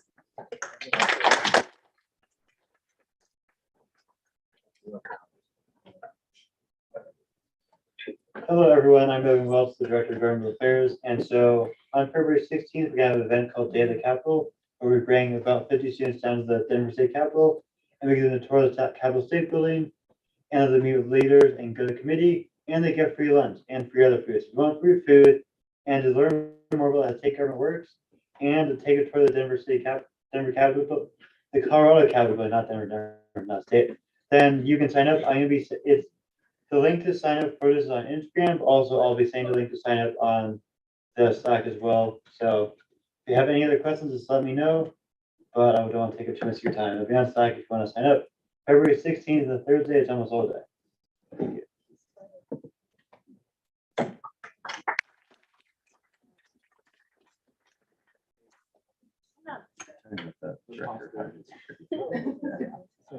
Yeah, just move that. No, I'm talking about Alex. Hi, I'm filling in for Alex real quick. So I have a report from Alex Silver, Director of Health. Hello, everyone. I wish I could be there in person tonight, but I'm exhausted and running on very little fuel. So me, gracious, yeah, I'm not gonna be so Senator Melchior will talk about mental health tabling, but I have two other projects rounding the corner. Senator Ava McCall and I have been working on securing free pregnancy tests for areas around campus.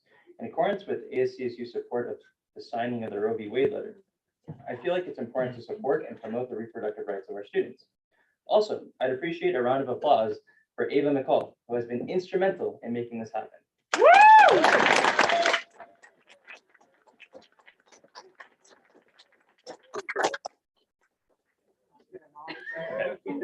Secondly, Associate Justice Amber Wright and I have our second blood drive next Tuesday. If you are interested in donating, please reach out to me via Slack. There has been a severe blood shortage, and every pint of blood has the potential to save up to 3 lives. If you can't donate, pass information on to your friends or club group chats. Every act helps. I really hope to see you all next week, and I implore you to stop by my office, which is in the back of ASCSU. When you enter, take a left. Or come and say hi at the blood drive next Tuesday. Peace out. End quote, Alex Silverheart.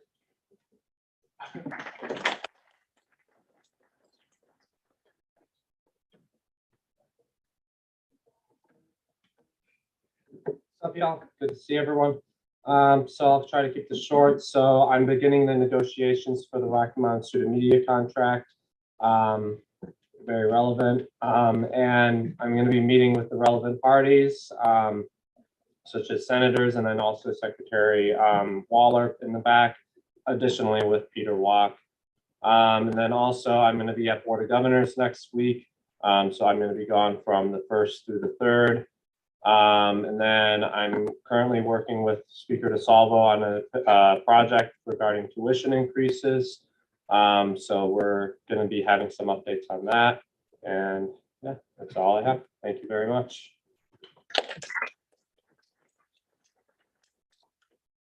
Is there anyone else from the executive branch that wishes to report? Seeing none, we'll move on to the judicial reports.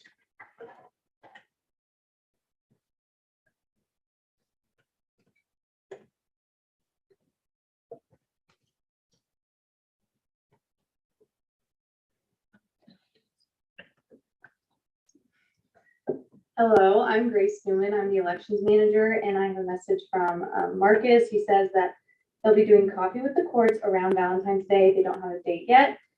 And next, I would like to yield my time to one of my advisors to come talk about ranked choice voting. Good evening, everyone. My name is Jason Hewitt. I guess we got Zoom folks. Hi, everyone. My name is Jason Hewitt. I'm the Director of Networking and Telecommunications here at CSU, an ASCSU alum. It's a pleasure to be back here in front of you all in the Senate tonight, bringing back tons of very fond memories. First off, thanks to Grace. You have a wonderful elections manager who's really on top of her job this year, which we as elections advisors, myself, Jason Hewitt, Cole Weiss is in the back. He is my partner in crime on this endeavor. Year 5 for Cole and year, 20 for me. It doesn't matter after too many years. I specifically wanted to spend a couple minutes with you all addressing a topic that Grace had mentioned came up last week that I know is it's really important to y'all. It's important to us as election advisors as well, ranked choice voting. So I want to take a minute, and by the way, we'll end with questions. I want to have a chance to level set y'all kind of how we got to where we are and talk through where we go from here. Before I get started, I wanted to say that our role as advisors, and specifically my role as in the IT community at CSU, is here to try to help you all make good decisions and to accomplish your goals, but to do so in a way that allows us all to be successful. So if we fast rewind a few years ago, we have an internship program at CSU called the Cybersecurity Intern Program. And this is funded by the Colorado General Assembly. And one of the initial charges was to have our students in the program focus on election security. This is in the shadow of the 2020 election, where obviously it made sense to focus on election security. So we had some students that went out and tried to figure out how to develop an election platform that would just do traditional majority voting using a technology called blockchain. I'm going to save y'all if you know about the current like Bitcoin crash, that whole thing. They were trying to use the same technology underneath that. Turns out the technology is sound, but it's really complicated. I've been in IT for 25 years. I still can't tell you anything about it. The students get in there and they're like, it's great and blah, blah, blah. And I'm like, could you stop and tell me? Like, never mind. I don't want to know. Anyway, it was intended to be something fantastic. I think they really built some wonderful technology. Turns out COVID hit and we didn't have an election on schedule. And then by the time we got around to having an election, intending to use the platform that they had built for us to do that, the students who were responsible for having created the thing had already graduated, and their successors came in and tried to pick up the torch and move it over the line. And turned out by then it was too late for us to adopt their platform for that election. And so we had to wait till I think it was then the spring 21 election. And they still weren't ready. So it took us some additional time to work on that. And then, so this would be a year ago, right about, so maybe a year and 3 months ago, when your last election manager was coming on, we had this conversation with the ASCSU about how do we move forward, not only with a new secure election platform, but also something that would let us adopt ranked choice voting. And everybody's familiar with ranked choice voting, right? It's big in this. The city council just adopted it for city elections. It's a nationwide effort. Clearly, when you have competitive elections, it makes much more sense to adopt a modern voting technology. This is one of them. Well, it turns out we went to the project team and said, hey, we're really interested in working with you, moving our election away from RamWeb and onto this student-driven technology with all this enhanced security and potentially ranked choice voting is a built-in feature. And the students tried and tried and tried. And we are 4 weeks away from the election and we're going, we need to get this thing going. We can't wait any longer. And we need another week, and we meet in 3 weeks. And finally we had to cut it off. We just couldn't adopt a technology that hadn't had a chance to fully prove itself to you all or even to us as advisors. And so we had to move forward with the same RamWeb technology that we've been using for, gosh, I think 18 and 19 years now. Your student fees through the university technology fee actually fund the voting platform that's built into RamWeb. So the question now comes, well, how do we get where we're trying to go? We would like to have ranked choice voting implemented in ASCSU. I've suggested that there are a couple prerequisites to get that done. First, it turns out the internship program is off the table now. They've disbanded and they've moved on to other work. And so we don't have a natural student group to do this. We know that there are other voting platforms, right? You can probably Google right now and find 5 that would allow you to just set up your ranked choice voting election and be able to conduct your election pretty quickly. It turns out that the way our elections are conducted today, and this is baked into your constitution, if you are enrolled in at least 1 credit, you are a member of ASCSU, right? We extend that slightly because we try to have everyone who pays into the ASCSU student fee be able to vote in that election. So we go to the team at RamWeb and we say, these are the rules we want to effect to run our election. And they go, okay, well, we have all the data. We know which grad students are not enrolled in a credit, but have paid the fee. And we know every student who is enrolled in at least a credit and also paid the fee and should vote. And we also know which college they're in. So we know exactly which ballots to present to them so that they're getting only the senator elections from their college. There are federal laws that govern how we can disseminate that kind of information off campus. So if you were to say, hey, we want to use cloudvoting.com as our ranked choice voting platform, you would need us to be able to send them information about which college you're enrolled in, how many credits you're taking.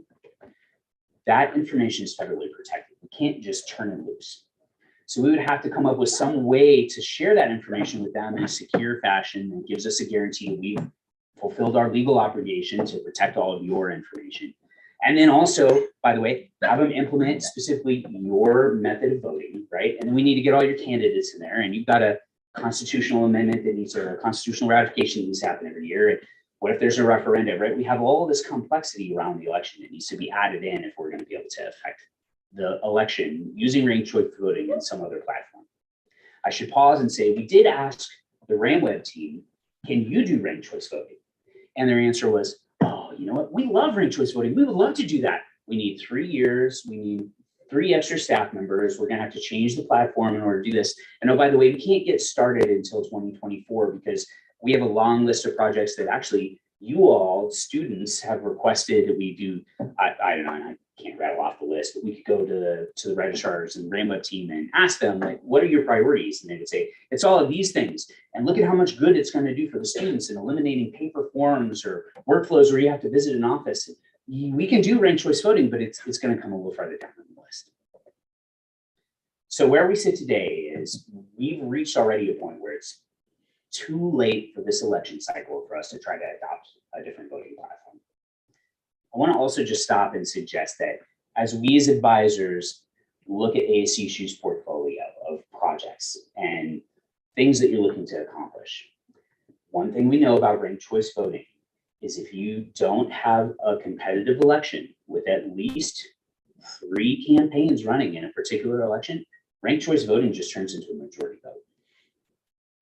So we might suggest that ASU should focus their time on making sure that we've established as competitive elections as are possible, so that we have a track record of competition that really bolsters the justification for ASCSU and the institution to invest the time to build a voting platform, whether it's in RamWeb, which frankly I think I would prefer, or it's something in the cloud.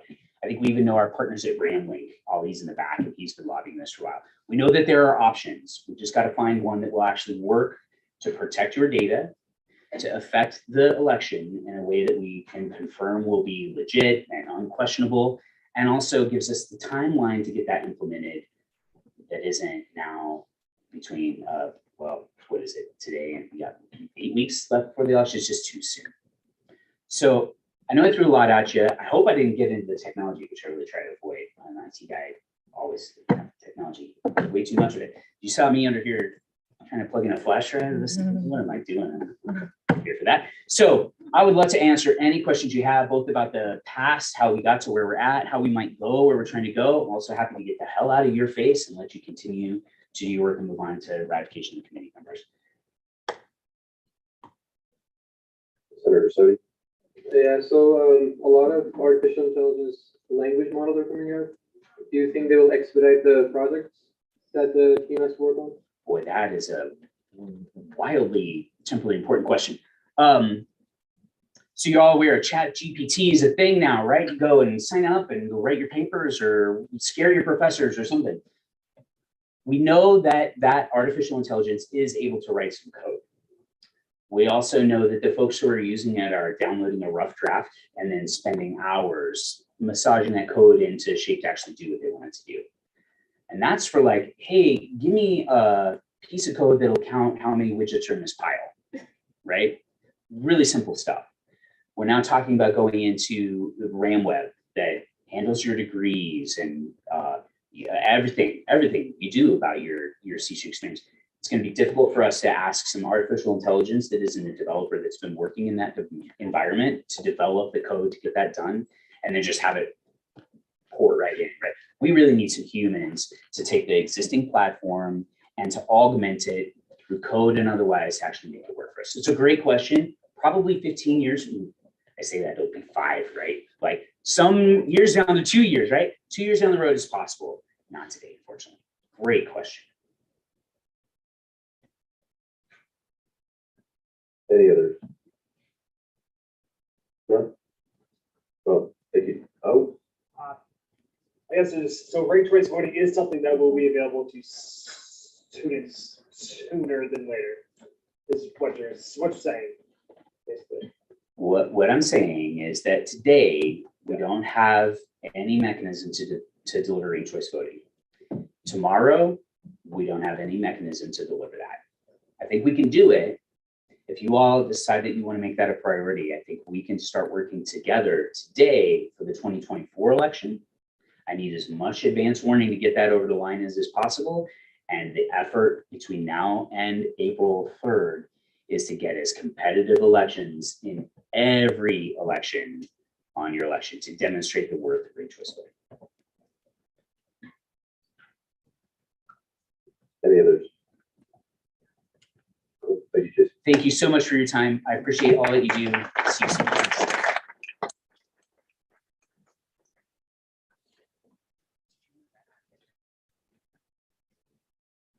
Fantastic. We don't have any more judicial reports. We will now enter confidence business unless someone wants to make a motion for a 5-minute recess. I know that had been talked about. I have motion for a 5-minute recess, Mr. Speaker. Okay. Do you want to change that to a unanimous consent? I seek unanimous consent in having a 5-minute recess, Mr. Speaker. Is there any dissent to that? All right. Seeing none, be back at 8:22.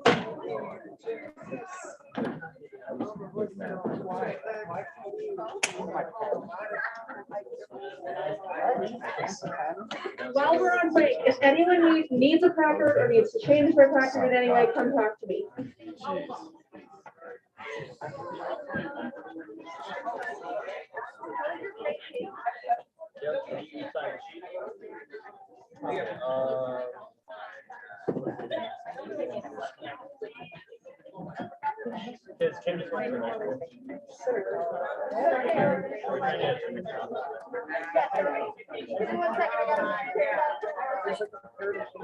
Yeah, no, you're good, you're good. You got a list of everyone who does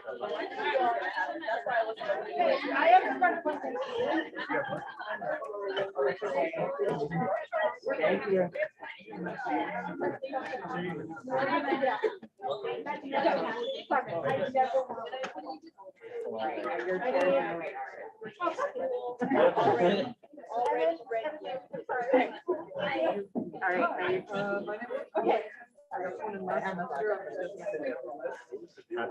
Yeah, were you able to sign this?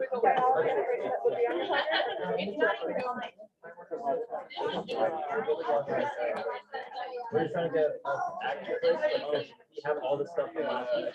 But last, it came from the restaurant. You didn't even tell me you were really off the dip.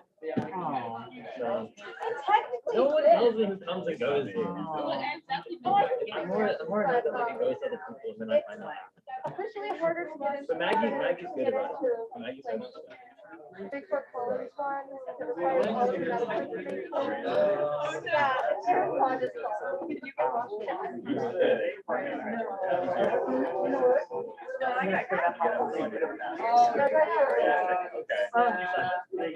Alright, thanks for the support.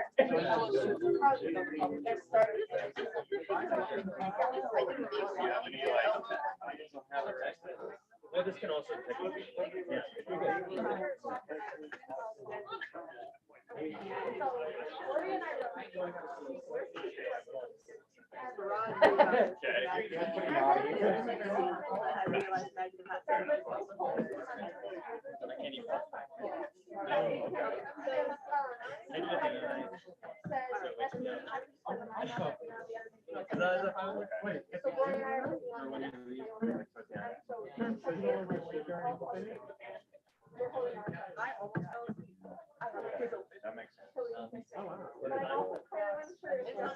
Hey, the next time you need IT help. Jesus. No, I was happy. I'm glad we got it. I don't recognize. Kind of did my ears. No, it's all good. They gotta fix this. I'll post it. It's great to see you. We should catch up soon. We will. Yeah. So, there's the whole thing. Excellent. Okay, I'll why don't you text me? Okay, see you. Thanks again. Thank you. Is there an event or something I missed? Involvement there. And I was doing education Did we get money for that? What? Did we approve money for that?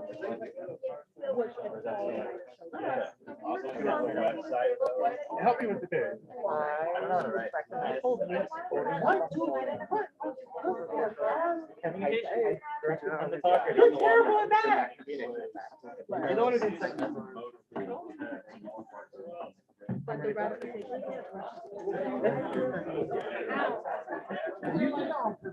I didn't know. What are you trying to say? You know.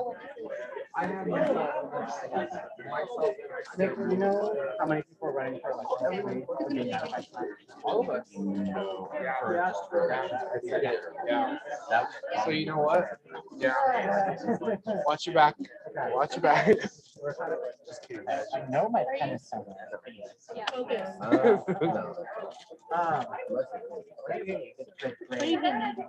You ran into me. I sure, like, you didn't even ask me.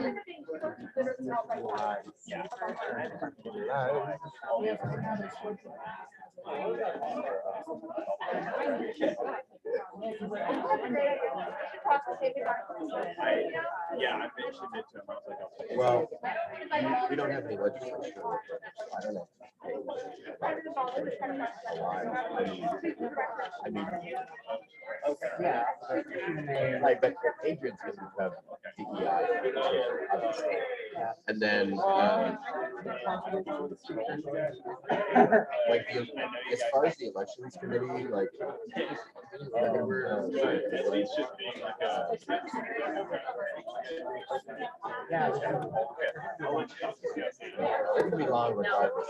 I don't actually know. Realistically, I don't see like I know. Yeah, but some of the stuff that gets put to campuses, you didn't. I'm sorry. I'm sorry. Sleep in your office. Rob, listen. Actually, there are no towers. Oh, I know. He was there on Sunday after the shape conference. All right. Yeah. Thanks, gang. All right. Warning. That warning was so cute. Hi, we could have everyone back at their seats, please. Thank you.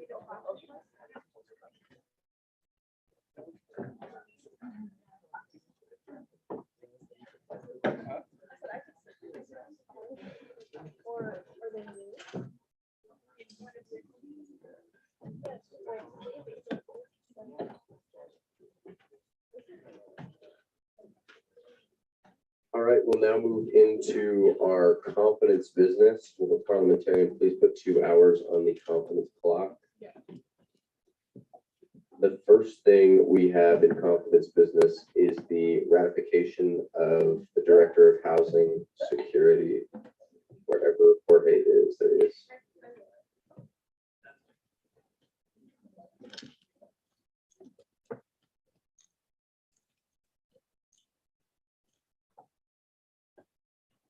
Okay, I guess I'm doing it since Rob's not here. So this is Jorge. You may or may not know him. His position that he was originally hired for is the Deputy Director of State Law and Policy. However, because Noah unfortunately had to step down, we decided, because he's been doing such an amazing job working with Noah and doing his job, that he would be the best fit to promote to Director of Housing Security. And I will turn it over to you. Yeah, hi everyone. I'm just excited to be here tonight, getting ratified hopefully. Yeah, like she said, I am currently the Deputy Director of State Law and Policy. And I just, over the months, I worked with Noah on a lot of housing initiatives. Some of them you might have or might have not attended. The U+2 tie-dye event that happened during the homecoming was one of the events, the more successful events that we had. And now I am currently working on a city council action committee. So yeah, I'm just excited to be here and get our advice. Fantastic. So we'll start 10 minutes of Q&A, starting with the first raised placard. I think I saw Senator Milka, Senator Hill, Chair Trout.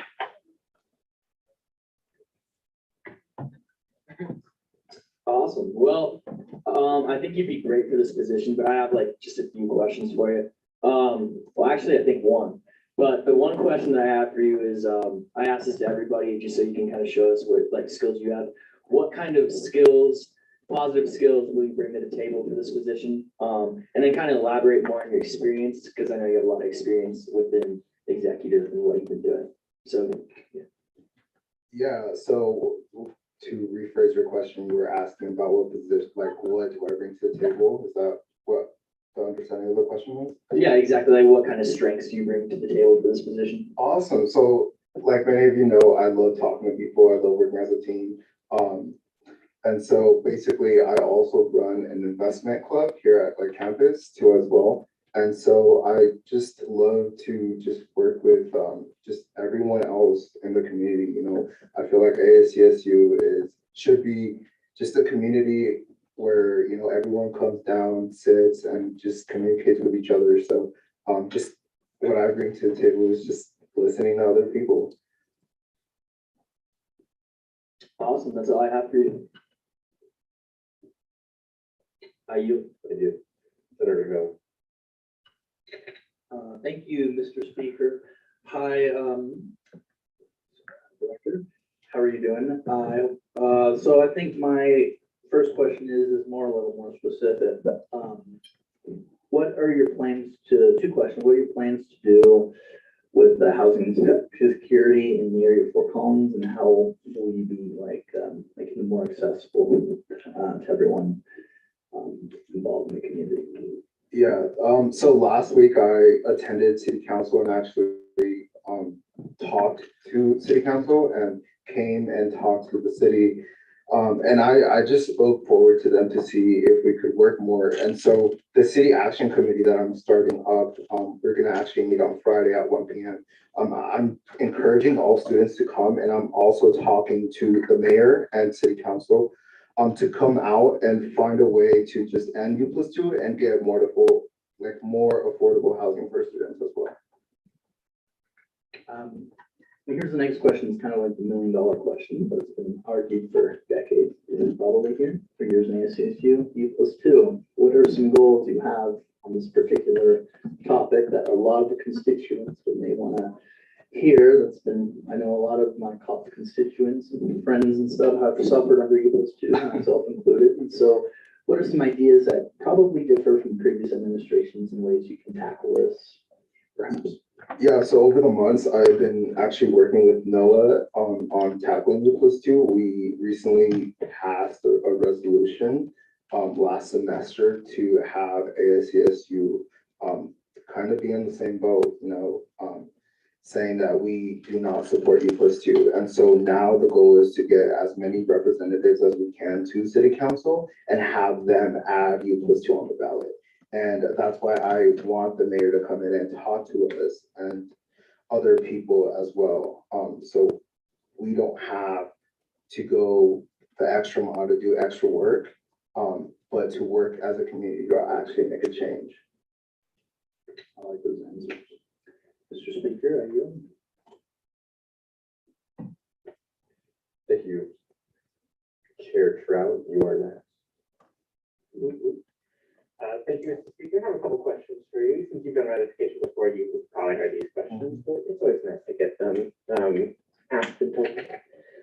How do you plan to continue upholding the university and ASCSU initiatives of diversity, equity, and inclusion? Yeah, so like I said before, just working with other people and just keeping myself in check, but also other people too accountable as a whole, and so in that regard, I will never work on a project without talking to other people if it's a good idea and other stuff. And I believe that that helps me stay in check and helps to see if I'm actually making a difference in the community. What made you decide to apply for this position, and why do you think you're most qualified for it? Like I said before, I've been working with Mr. Noah Birch, and so I think that I can continue on his legacy like he would want it to be. Plus, I've attended all the housing meetings that he attended as well. And so it'd just be a matter of just continuing work that was already planned since the fall semester. It is your job to represent all identities and not just the ones that you hold. How do you intend to ensure that you are doing that? Yep, like I said before, just working with other people kind of checks that mark. Like I said, I like talking to other people and hearing different ideas. And so if anyone here has any housing ideas or any issues that come up, feel free to talk to me and we could have a discussion because at the end of the day, we're here to represent the students and to actually make a change for the community. Okay, one more question. Give me 2 seconds.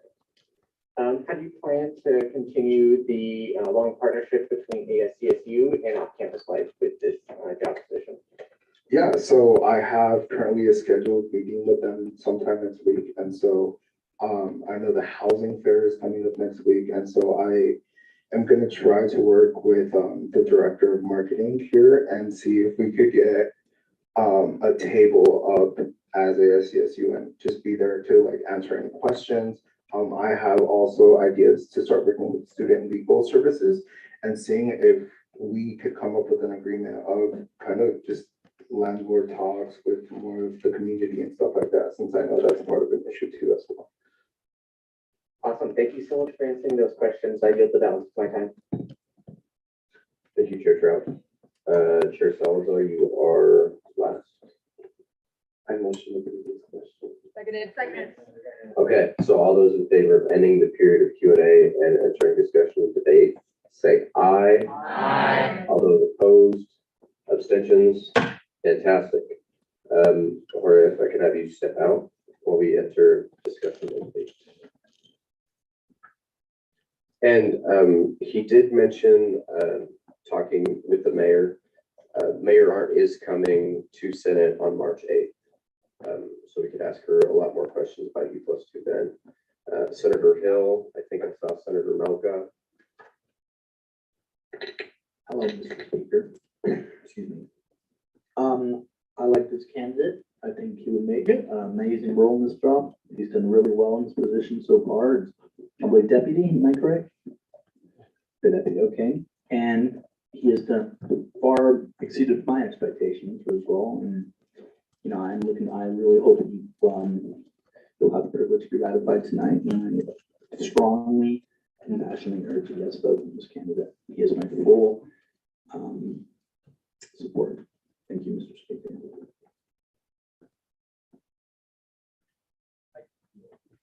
Thank you, Senator Melga. Awesome, thank you so much. I'm a big fan of this candidate.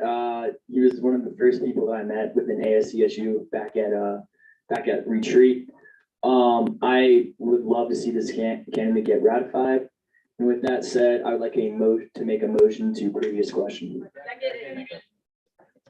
All right, all those in favor of ending the period of discussion debate and going into a voting period, say aye. Aye. All those opposed, abstentions? And I would also entertain a motion to approve this candidate. Motion for unanimous consent on this candidate. Is there, okay, great learning opportunity for those of you who are new. So when I say that, that essentially means that we're asking the entire body to approve the candidate. If someone says they dissent to that, then we go into another voting method. So since there was no dissent, this candidate is approved unanimously.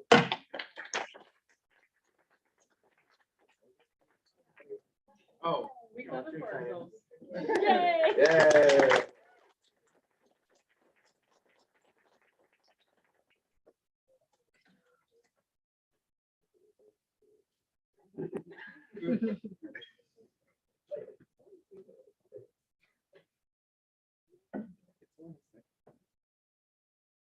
Oh, you could do it from right here. Oh, because you both need the microphone.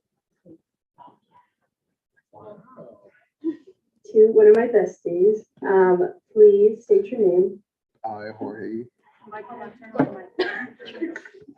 Jorge, Do solemnly swear to defend and uphold do solemnly swear to append and uphold and the rules and regulations set forth the rules and regulations set forth by the Constitution of the Associated Students of Colorado State University by the Constitution of the Associated Students of Colorado State University, and will rightfully perform and will rightfully perform the duties of my office the duties of my office to the best of my ability. to the best of my abilities. Congratulations.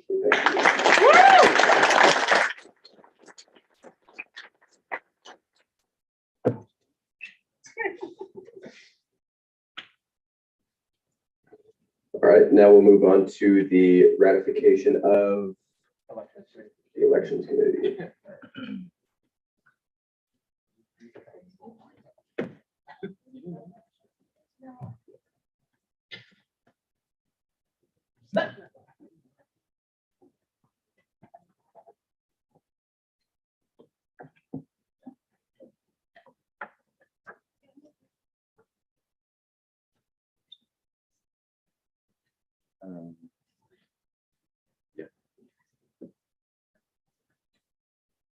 Okay, hello everyone again. I'm excited to introduce y'all to the people I have selected for the elections committee. First of all, I would like to motion to put them on a slate. Is there a second for that? Second. Okay, so all those in favor of placing these candidates on a slate, say aye. Aye. All those opposed, abstentions? Aye. Okay, so these candidates will be put on a slate. That just means that they'll be voted on the same, they'll be questioned the same, but you can remove candidates from the slate if you so choose to. Okay, I'm going to do a brief introduction of everyone just so we can have a good working idea of who we're talking to. So first is Jorge, who we just saw. He was the former Deputy Director of State Law. Right now, he's the Director of Housing and Security. He's also the president of the Investors Club, and he says he wants to encourage more people outside of ASCSU to vote. Next, we have Devin. She served on the election committee last year. She's also involved with Student Legal Service Advisory Board, and she has a passion for the legal system and wants to ensure a fair and just election process. Next, we have Jack Burrell. He's a high academic achiever and has a lot of financial experience and also has the desire to serve the student body. Next, we have Caitlin. She is the president of the CSU Model United Nations Club and CSU Admissions Ambassador. She's also committed to implementing the process of an impartial and unbiased election. Next, we have Grace. She's been looking for a way to get involved and saw the elections committee and thought that this would be a good idea to help the student body. She hopes to bring an informed and impartial presence to the elections committee. Next is Allie. She's also a high academic achiever and is majoring in human resources. She's interested in both law and government, and she has a desire to be an unbiased overseer of the elections. Next is Morgan. She's a current senator for the College of Natural Sciences. She's worked for the CSU Alum Center, and she's very committed to making sure that every student feels that their student leadership is representing them in the most efficient way. And lastly, we have Dane. He's also an ASCSU senator. He's the vice chair of the University Affairs and a member of BSOF, and he wants to help increase student involvement. So that's a brief overview. Fantastic. Unless the candidates feel the need to present themselves, we could just move into a Q&A period. All right, we'll do this with the first raised placard, and we'll just go down the line. You could also ask questions to candidates directly if you so choose to. I have a personal question. Yeah. This is to the Senate, not to y'all, you could hear me. Y'all, I know that there are people of a variety of identities here, but staring is extremely problematic and can easily be seen as an intimidation tactic. So please check yourself before you continue for the evening. I yield. All right. So with that, we'll start with the first raised placard, which is Chair Trout. Hello, Leslie. If you heard the previous questions, you're gonna get them again.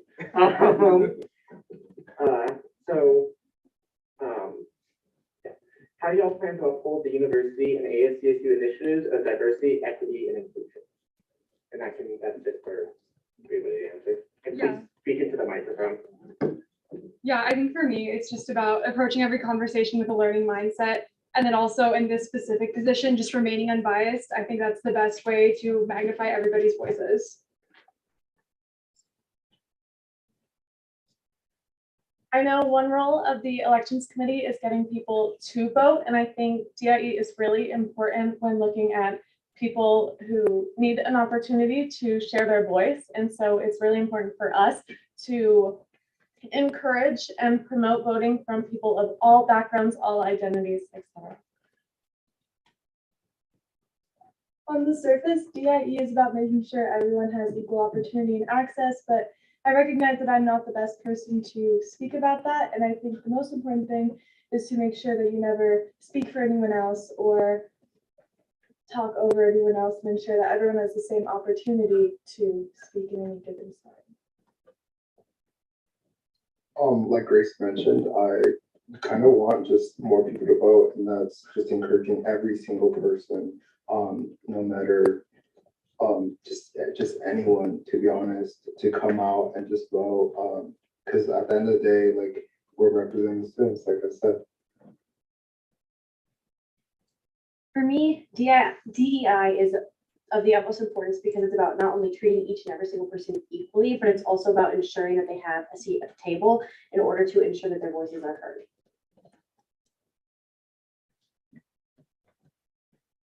Right.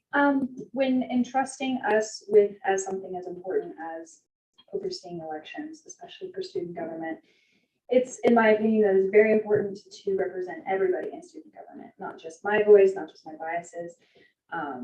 And I feel like being on a committee that represents everybody, listening to people and having the ability to truly represent the DEI specifically also, because I personally can't identify with that community, but I want to be as helpful and be an ally to them.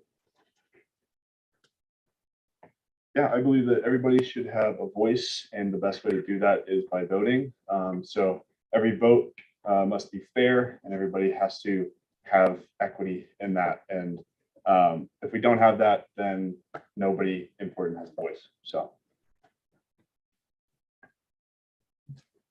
DE on a campus is super important. It's important that us as a sort of committee, a group, make sure that we remain open to new ideas and opinions that we don't share, or different policies or things that different candidates can present, and making sure that we are representing everybody, not just what we hold, not just what maybe we want to happen or anything. Make sure that we remain impartial and open to any new and controversial or any ideas that we don't necessarily agree with personally.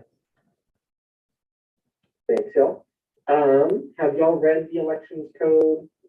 And just a brief summary, how would you base your judgment on? Have they not read? Yeah, we're gonna go over the election Okay, code. then ignore that question, my apologies. How are you going to recognize your inherent biases? Yeah, I think for me, it's just about in every situation, again, approaching everything with that learning mindset and really being open to what everyone has to say.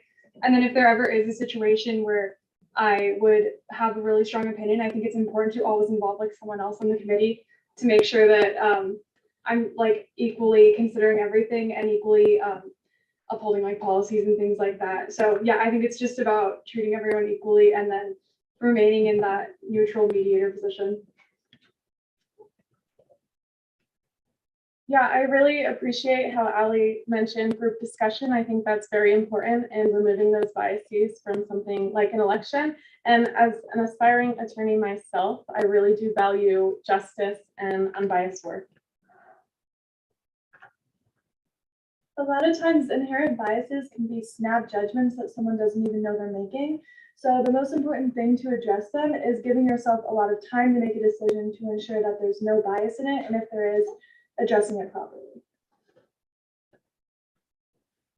Just working as a team, obviously, I think these people are wonderful, and I'm excited to work with them, and just talking before and listening a lot before coming to any conclusion.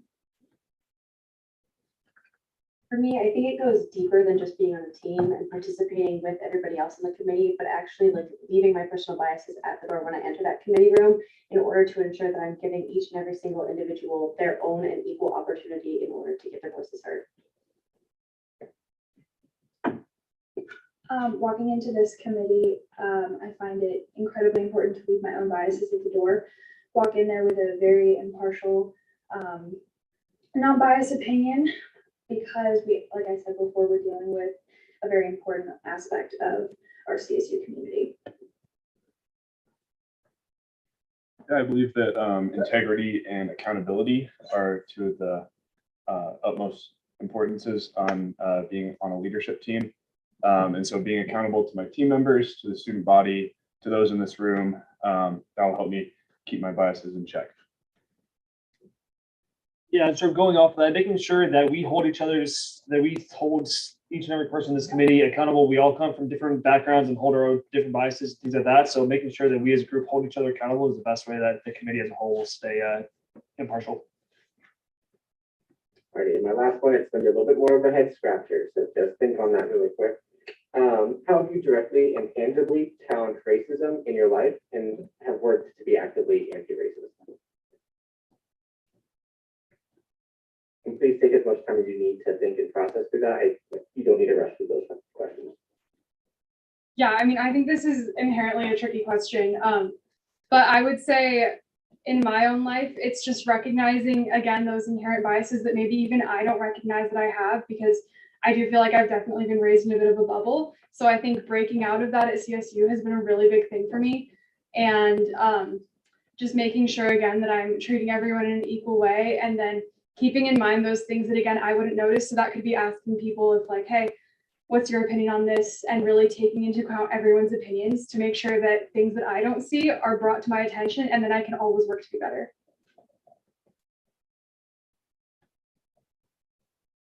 From my own personal experience, I come from a background where diversity is not very prevalent. I did go to a Catholic school, and I know oftentimes that religion and diversity do not coincide. So I've made it a point to include people of all different backgrounds in my own personal life, and with that schooling, making sure that people of all backgrounds and diversities receive that same educational opportunity as others, and fought for teachers who maybe did not show that same sort of respect for others to seek maybe not punishment, but justice. I think it's really a matter on making sure people call you out for things. I know a lot of people say that they want people to call them out if they're doing anything wrong, but they don't really mean it. So you have to surround yourself with a variety of people and make sure they know that you want to be correct or adjusted if you say anything or do anything that isn't honorable. Also, calling people out on the inverse is very important. I'm not afraid to tell people that what they're saying or doing is wrong, and without those communications, nothing can really change. For me, it kind of just goes back to just speaking up. I grew up just being bullied in high school just because of my skin color. So and that's the whole reason why I joined ASCSU, just to speak up for others to have a voice. For me personally, I believe that being proactive on anti-racism is one of the most important aspects of my life, and I try to make that a focal point. I really try very hard to make the things that I grew up not seeing, I'm seeing every single day. So the representation of all multitudes of races is really, really important to me, and I believe that through my practice over time and through my continued practice, I can continue to do that. I am an out-of-state student. I am from Washington State, and I grew up in a not diverse place. Coming to Colorado State was an amazing experience for me. I understand so many different perspectives. I have friends in different classes in my own friend group that I've learned stories and understand their completely different lives than what I've lived. And having those experiences that CSU has given me, even in my second year here, I think has truly broadened my perspective, opened my eyes to understanding just the world around me, including racism that is still very prevalent today. So hopefully on this committee, I can take that aspect that I've learned here from my peers and show the best way and get the best candidates and help the selection process in a fair, especially not racist way. I think that's very important. Yeah, I believe in being kind to all people. It's pretty simple. Sometimes it's pretty hard to do, but yeah. So I strive to make sure that every conversation I have with people, every interaction, is a judgment-free zone, no matter what's going on in either of our lives. And that paired with, I think it's very important to be knowledgeable about what's going on and what other people from different backgrounds face. And also, I think one of the biggest things is to just know when it's my time to speak and when I need to be quiet and let others speak. So those are the things that I try to do. I strongly stand by the policy of you're only as good as the people you surround yourself with. I grew up in a very white area, rich white area, and so that's why I'm in ASCSU this year, was to expose myself to new ideas, and that's something I really pride myself on. And recognizing that racism is carried down even through jokes, even if it's just said in a joking manner, it still constitutes that. So it's not something I really realized, or something that really I think I will have in us in high school. We said a bunch of things, and we didn't really realize what it was. And then coming into space, you can see how words hurt a lot of different people that we never would have recognized. And so I think just recognizing that and making sure that you are making your friends good as alongside yourself.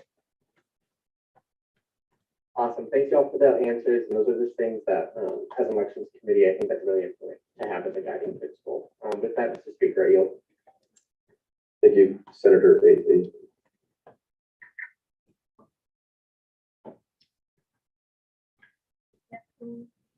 Sorry, I had my question written down in front of me and I 12th message. How are you going to confront ableism within the elections code, the elections committee, all of that?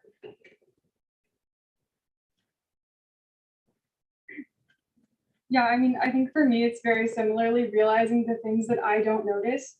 So that's listening to other people's voices and really focusing on uplifting those voices. And I think a really good way that I could do that in this committee is, again, just remaining unbiased and ensuring that I'm helping give that platform for everybody to speak equally, regardless of what's going on. So also, if that's any like sort of accommodations, I think that's something that I would be really passionate about on this committee, because I think it's so important for every voice at CSU to be heard. In addition to those values, on elections committee, we can proactively fight against ableism in monitoring what the candidates are posting, making sure that there are captions or I don't necessarily know the technical term, but allowing somebody to play a caption out loud for themselves. That, yes, thank you very much. Just making sure that there are accessible ways for everyone to get involved in the elections, not just people who can maybe see the text, read it on their own, etc. I think to really confront ableism, you need to bring the right people to positions of power so that they can start the change, because they're the ones who understand. Also, I think that as elections committee and as advising the people who will be running for positions of power, there's a lot of power in what we're doing. So encouraging certain initiatives like more inclusive initiatives. And again, we would need more people in positions of power who truly understand these problems better than we do. But altogether, when we're advising those who are going to be running, I think there's potential there for positive change. Like I said earlier, I think my mission is to include everyone in the student election, and I believe that it is important to have those accessibilities to everyone.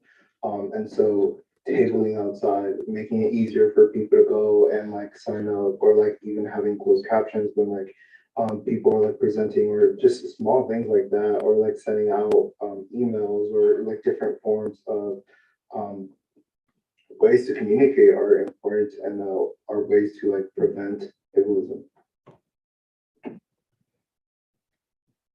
In my personal life, making a fight against ableism has actually been really a huge struggle for me. And so I believe that making every single thing that we as an elections committee do very accessible to absolutely everyone, no matter where they're coming from, no matter what they're facing or what they're fighting, is of the utmost importance. And we can do that in a multitude of ways, and we're going to have to explore that as a committee, but it's about bringing everybody's attention to those details in order to adequately fight them. I believe that everybody at CSU has a voice, every single person. I believe that to combat ableism, we have to recognize, again, kind of back to the biases of like what we deem as something that, you know, everybody does, but that's not the case for everybody. You know, everyone is coming from different backgrounds, from different paths that they've walked. And as someone sitting on this committee, I will work very hard to make sure that those people are seen and heard and represented in their candidates. Yeah, I've had family members that deal with that sort of thing basically every day, and so it's something that's near and dear to my heart. I think for our specific job as advising candidates and campaigns, what we can do is to try and be sure that the candidates are using different methods to kind of combat ableism, so that everybody at CSU, like we've talked about multiple times, everybody can have a vote and have a fair voice in these elections. Yeah, I directly have firsthand experience with ableism. I have two people in my family that are in wheelchairs. I've had a step friend growing up for a while, and so I know all of this. Have some experience with some of the struggles that these groups face, and so I think it's, again, what I've been saying, it's on us to make sure that these candidates are making the people that they surround themselves with aware of ableism and making sure that they're addressing the problems as best as they can and the best that we can. And we're doing a good job at advising them how to fix these various issues.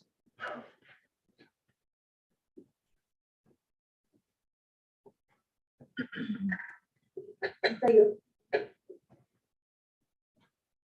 there any other questions?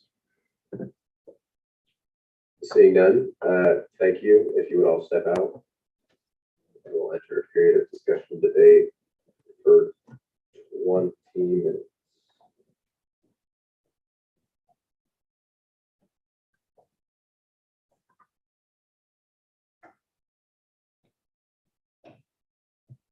Senator Mocha. I think that all these individuals are qualified. I thought their responses were very good and genuine. And I just have high confidence in each and every one of these candidates. So with that being said, I'd like to make a motion to move to previous question. Okay, all those in favor of ending the period of discussion debate, say aye. Aye. All those opposed, abstentions? Okay, I would entertain a motion to approve these candidates by unanimous consent. A motion to approve these candidates by unanimous consent. Is there any dissent to that motion? Seeing none, these candidates are ratified unanimously.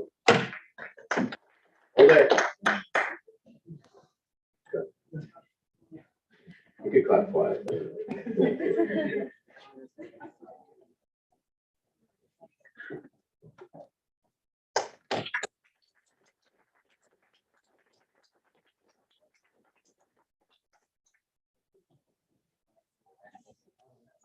If you would all gather around this microphone here and repeat after me at the same exact time. I'll stand it right here. All right, go ahead and raise your right hand if you're into that thing. Okay. What if I do my left? We could do that too. All right, repeat after me. I state your name. Do solemnly swear to defend and uphold. Do solemnly swear to defend and uphold The rules and regulations set forth. the rules and regulations set forth By the Constitution of the Associated Students of Colorado State University. by the Constitution of the Associated Students of Colorado State University, And will rightfully perform. and will rightfully perform The duties of my office. the duties of my office To the best of my ability. to the best of my ability. Congratulations.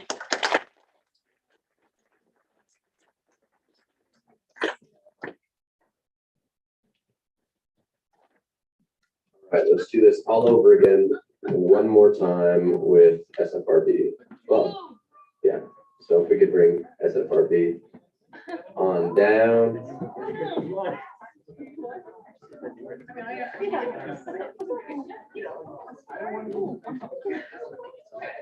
No. Okay.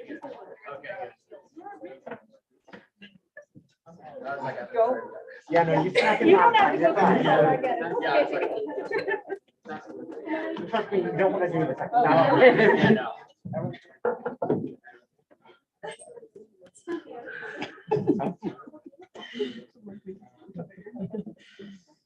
Whenever you're ready, Mr. President Samuel. New SFRB members. Yeah. Y'all know them. We have Adrian and Nora, Ava, Ellie, and Ricky. Do you want to introduce yourself? I already know you. That's a little hard.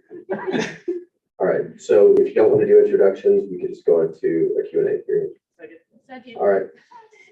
Starting with the first Wait, phrase. I want to motion to put them on a slate.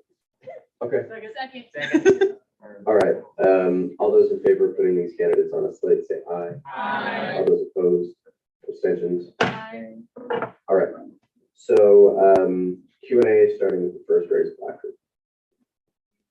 All right, Senator Morgan.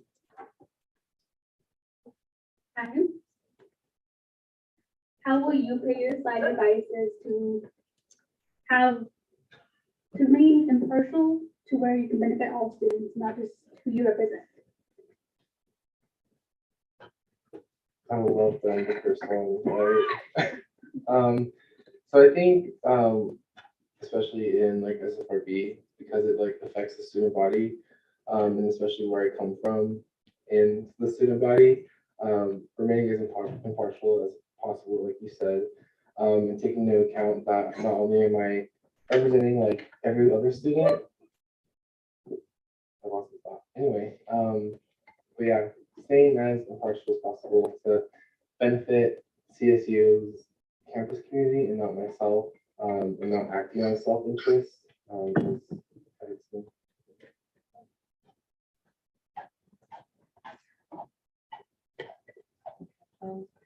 I think, well, putting aside your inherent biases is hard because it's hard to recognize them. It's very important. And knowing that SFRB is not only doing like specifically just handling, oh, this specific aspect of your identity is student fees. It's handling literally every single student fee, like on campus from every single student. And it's not, the student fees aren't hashed down in such a way that it's like adversely doing this to a very specific population. Any harm is created that is inadvertent. So it's very important to recognize, A, knowing where do I need to push myself to create the most benefit while simultaneously not entering a position of creating harm. And also knowing how do I make decisions to better benefit the entire student body as a whole, and setting aside your inherent biases. My own inherent biases is integral to that because if I keep my biases, I'm not going to represent the students fairly. And so recognizing when I have them and then stepping aside when I feel I cannot get past them is integral. If I feel like I can't make a vote completely unbiasedly, I would ask my chair if I could step out for that vote and not be part of that vote. I wouldn't vote for anything that I am a part of, like ASCSU or something that I had represented in the past. I would have stepped back because I would have my own biases in that as well.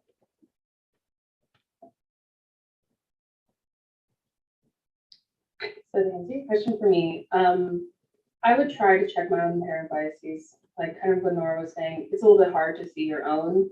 But being so new to Colorado State, I'd say that I don't have many specifically pertaining to a bunch of student fees and like where I think they should go and stuff. But when I do, I will make sure that I take in everyone else's opinions because getting other people's feedback is always great to kind of mellow out your own biases and make a unified decision on how we should allocate student fees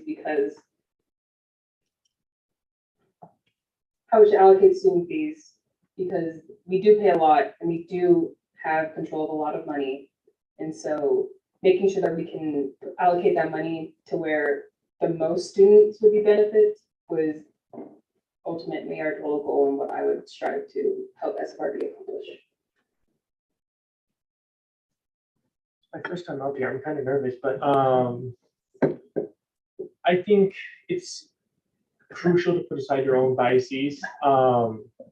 That you are a member of a board that represents the entire CSU, all of the CSU students, and even a slight bias could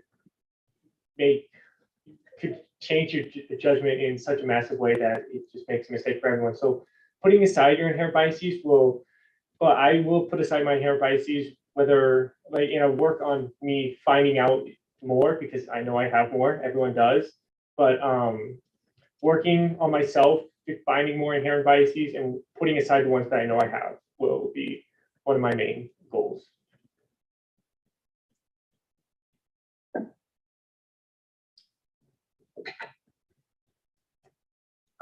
So for me, I think it first starts with, like recognizing and saying that that if I notice that I just cannot be impartial, then kind of having the respect and maturity level to kind of take a step back and I think, correct me if I'm wrong, I think correct word is recuse myself.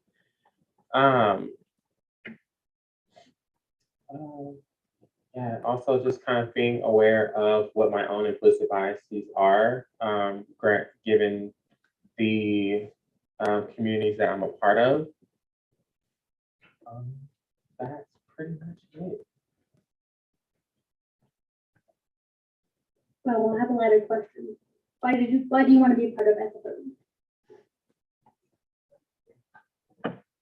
Good question. Personally for me, the reason I joined SFRB is because I wanted to like actually like see how my fees are being spent and see how I can like maybe improve it or find ways that I could fund offices or different places on campus that need it the most rather than my fees not going to some place random. Was like the main aspect. And also I think looking at fees is cool because I'm nosy.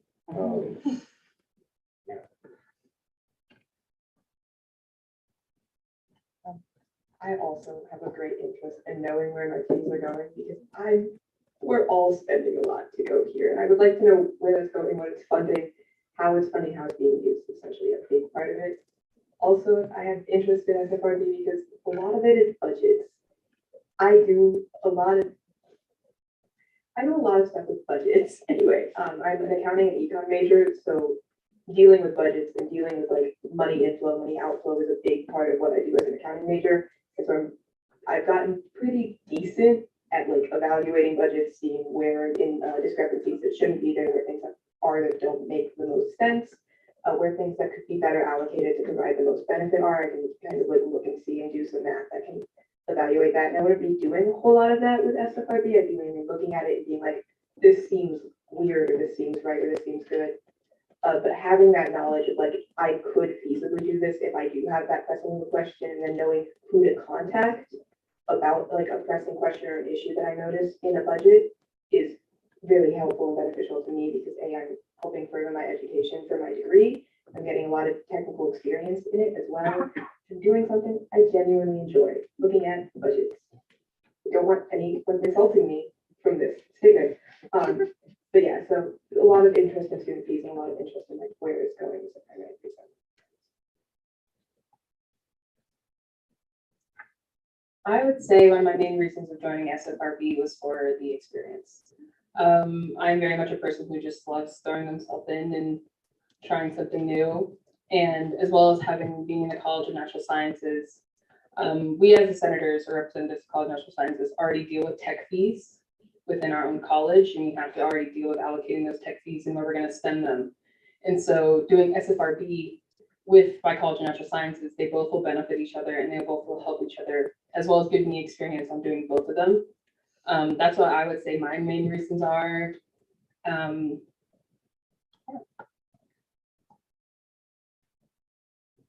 I would say my main reason is just out of curiosity to see where my fees were being spent or how they're being spent, and just to gain experience with.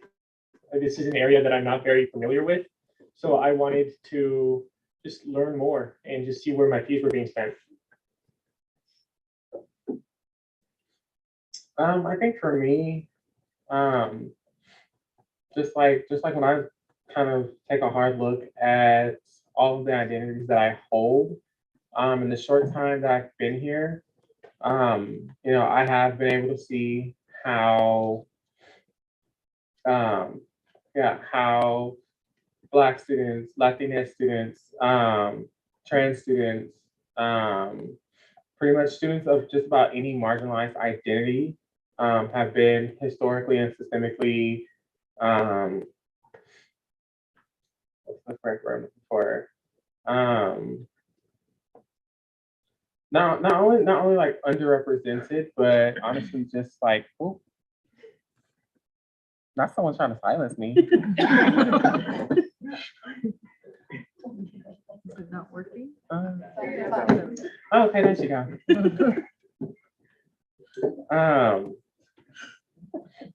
But yeah, so kind of when I take a hard look at those and also just given the experiences of my peers who I may or may not share a marginalized identity with, I took up an interest in SFRB to kind of help equal out the playing field, honestly and truly,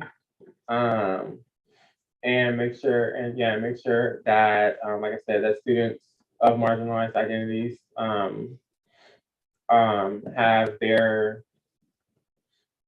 having their viewpoints represented and like where they feel as though their money should be going. Okay, thank you. I yield. Associate Senator Kelly? No? Okay. I thought I saw you reaching for it like when Senator Morgan did, so. I was on it though. I saw it. So now we'll go to Supreme Leader Torres Doxson. So how do you envision responsibility over the allocation of the student? Obviously, SFRB oversees like $57 million, I think. So, yeah, I might be wrong. 64. Thank you.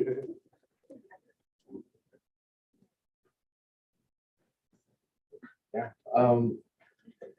I think a lot of it comes from staying as impartial as I can, and holding myself accountable and looking at where the fees are going and taking a lot of insight from my peers and making my best judgment call through where fees are going. Is what I would say like is the best thing.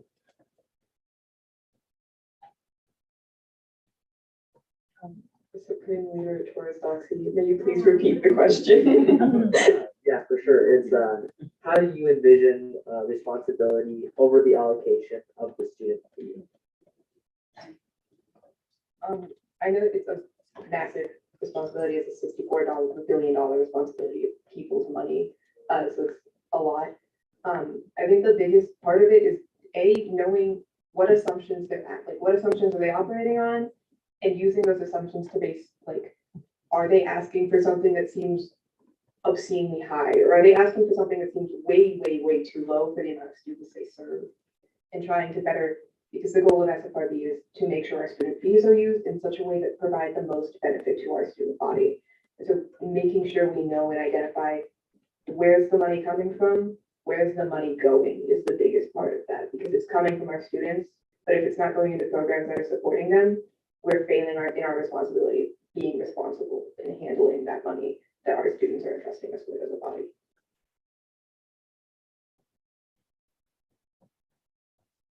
I think for me, there's like two parts to that question. Like me as an individual, my responsibility with like SFRB and their funds, since I'm the liaison for, or will be working with Ariani as well. I don't know if I should, Senator AP. For the LSC, I will most likely just, with our responsibility of having the LSC, since this is such a big building and many students use this as well, looking over their past records and like money and how they spent their money and seeing how much they're asking for now, and knowing that the LSC is also getting renovations and like we are housed in this facility. If allocating more funds to them would be more beneficial, or if giving them the same amount would be also beneficial. And I see that your question also, we are a group, like SFRB is a group of like 16, 17. There's many of us. So having all of us also kind of lifts the responsibility off the individual, because we are there to chat and we are there to switch ideas and opinions in order to make the best decision for our students, in which that's how I would define my responsibilities. I would really echo that we are a team of people, and that we all should work together to make sure we're providing the best possible service to our to the student body. And I think that just by hearing everyone's voice, making sure everyone is heard, is just the best way to go about just making sure we're representing the student body the best. I just wanted to echo what Chair Aslan was saying. Basically, paying attention to where the money is coming from, and then also where it's going, to make sure that not only we, but the entire student body is getting the most out of their money. Thanks for your answers. I will. All right, and then all the way down there, remind me of your last name, your associate senator. Senator Menanti. Menanti? Menanti. Menanti? Yes. Okay, you have the floor. So, as you know, SFRB is responsible for a lot of student funds. My general question to you is, how would you handle input from students who may or may not have questions about how their funds are being used across the school, and input that into your budgetary discussions? Yeah, I think a lot of it is we're representing the students, and if a student were to come up to me personally, like, I'm obviously going to sway more into the student's opinion because I'm not just representing myself in determining where its fees are going. It's more representing how they feel, and if they want me to do this and mention stuff to my peers and to make it known that they don't like something going somewhere, or they don't want an increase in the budget of stuff, then making sure I'm not, acting out self-interest.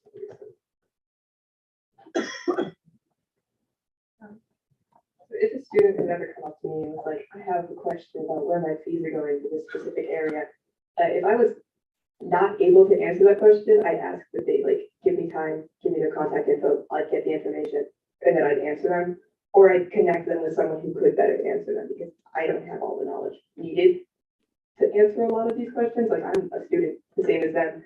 But I would like to act as an intermediary in case I can, to make sure that student does get the information, does get the questions answered. If they have a pressing concern, is able to speak about that pressing concern in any way, in any capacity, to let themselves be heard. As a member of SFRB, it's similar to a member of ASCSU. I am not my voice. I am a voice representing the students across this campus. So when they bring an issue to me, it is my duty and my responsibility to hear them out, listen to them, and provide the voice for them if they feel uncomfortable doing so themselves, and provide them any answers that I can in any ways that I can. If I was to have a student to come up to me and ask me a question about SFRB or how their funds are being spent, I would probably, invoke that conversation, have that conversation, sit down, talk, and answer their questions to the best of my ability. And kind of what Chair Osborne was saying, if I couldn't answer their question, then I'd either go get the info for them or or ask them if they would like to share a contact so I can get to them, or even maybe refer them to someone else who could answer their question better than I can, just to ensure that that student has full confidence in SFRB and what we are doing and how those student funds are being spent. For me, I think it's about transparency, that, fully admitting that I am a member of SFRB, that I have knowledge of how some knowledge of how student fees are being spent, and just answering their questions, as my colleague said, to the best of my ability. And if I couldn't answer, finding a way to answer that question would be my utmost priority.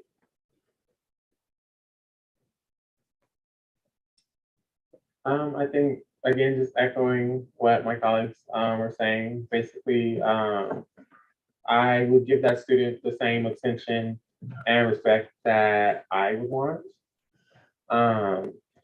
So making sure that that student feels, seen, heard, and also reminding them that there's no dumb questions. And then also just making sure that, that if I don't know the answer 100%, that I'm not only going and fact checking myself, but also getting them connected with other members of SFRB, preferably ones who have more experience. A part of SFRB, to make sure that their questions are not only getting answered in full and thoroughly, but also that all the answers that they're receiving are as factually correct as possible. Thank you. I give the rest of my time. Thank you, Associate Senator Menanti. We did it. Associate Senator Kimberly. Thank you, Mr. Speaker. I yield for redundancy. Isn't that awesome? It's like his second session. Killing it, Clay. So if there are no further questions for these candidates, you all can go ahead and step out.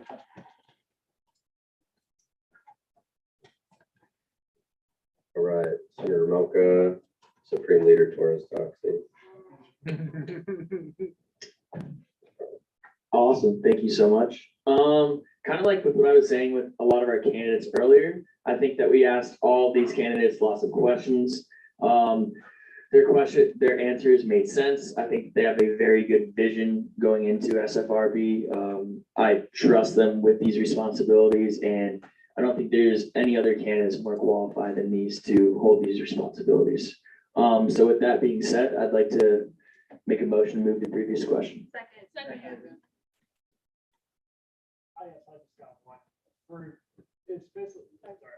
Yep, it's based off the bylaws. Could you clarify that a little bit more of what that whole sort of situation was with the numbers of senators, non-senators?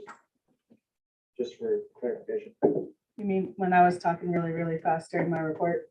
Yeah, just so we all know what's currently going on with that. Yeah, so in the bylaws, I want to say Article 3, Section A, subsection 1. Yes. It states that ASCSU senator representation shall not exceed 50% of SFRB members. I had to click my eyes because I was like reading it in my head. So that means I talked to my vice chair, Dane Rossler. I also talked to Mike Ellis, our advisor, on an interpretation on what that means. Because it specifically says ASCSU senator representation, we are not including associate senators in that. So there's ASCSU senators and then everyone else. Currently, there is, with everyone hopefully getting ratified, there is 8 to 7. So we have 8 ASCSU senators and 7 of everybody else. So what we did in our bylaws, it says that. Including the people that we Yes. okay. Yeah. So in our bylaws, it says that we can,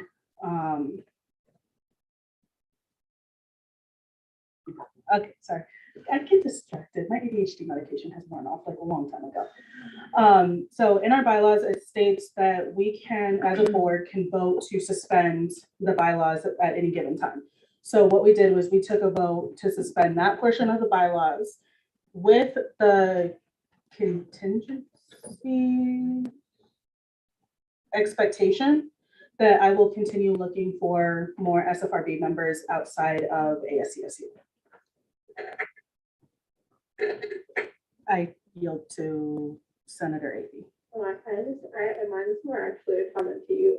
You need to know that Chair Osborne has now become a senator to actually effectively. So yes, I will need 2 more people. Well, I'm continuing the search. Like if I find 2 more is a minimum, but I'm hoping to find a lot more than that. But yes, that is the whole, I don't want to say issue, but that's the situation. All right, thank you. Based off that, otherwise I think this carries. So we should go back to previous question. We're still gonna move into previous question, or? Yeah. Okay. So was there a second for that? Yeah. All right, all those in favor say aye. Aye. All those opposed, abstentions, this passes unanimously. We'll now. I mean, if you want to clap, No, it's a it's, good job. we're in the voting period now. Yeah. I'm motion for unanimous consent on these candidates. Is there, hold on, hold your horses, everybody. Is there any dissent to that motion? All right, seeing none, these candidates are approved unanimously. We'll work on it.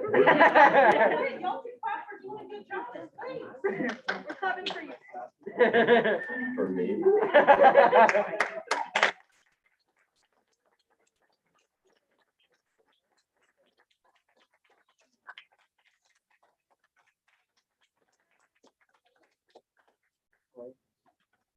So sweet.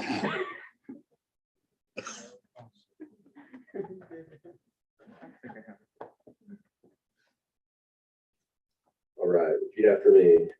I state your name. I, Ava Gomez, Do solemnly swear do solemnly swear to defend and uphold to defend and uphold the rules and regulations set forth the rules and regulations set forth by the Constitution by the Constitution of the Associated Students of Colorado State University, of the Associated Students of Colorado State University, and will rightfully perform the duties of my office and will rightfully perform the duties of my office to the best of my ability. to the best of my ability. Congratulations.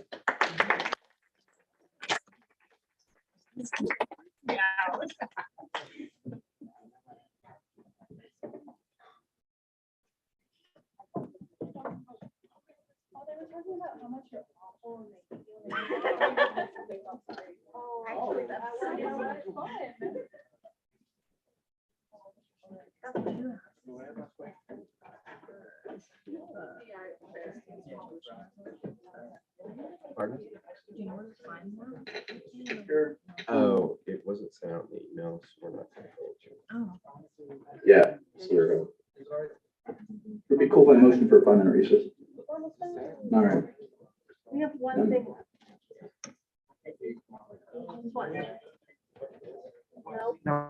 No, so let me explain kind of what happened there without throwing anyone under the bus, so to speak. So those all three pieces of legislation were not sent out in the weekly email to the front desk. They didn't make the 48-hour rule, but this also kind of exposed something else that we need to address. The version of the Constitution I was using, I'm sure the version of the Constitution everyone else was using, along with the version the Supreme Court was using, is 2 years outdated. And what our Constitution calls for is that each amendment to the Constitution that is passed has to be added to the Constitution. Underneath it, it has to say pending approval. What happens after that is during the election season, we attach the new Constitution along with the candidates and students vote on the Constitution. You need 10% voter turnout. 10% of the student population needs to vote in order for the Constitution to be ratified. That wasn't done last year, and the year before that, the wrong Constitution was submitted by the elections committee or elections manager, whoever it was, and so that Constitution didn't get ratified either. So we've gone 2 straight sessions without an updated Constitution. So here's what's going to happen. We're going to update the Constitution more often. That will reflect the amendments that are written.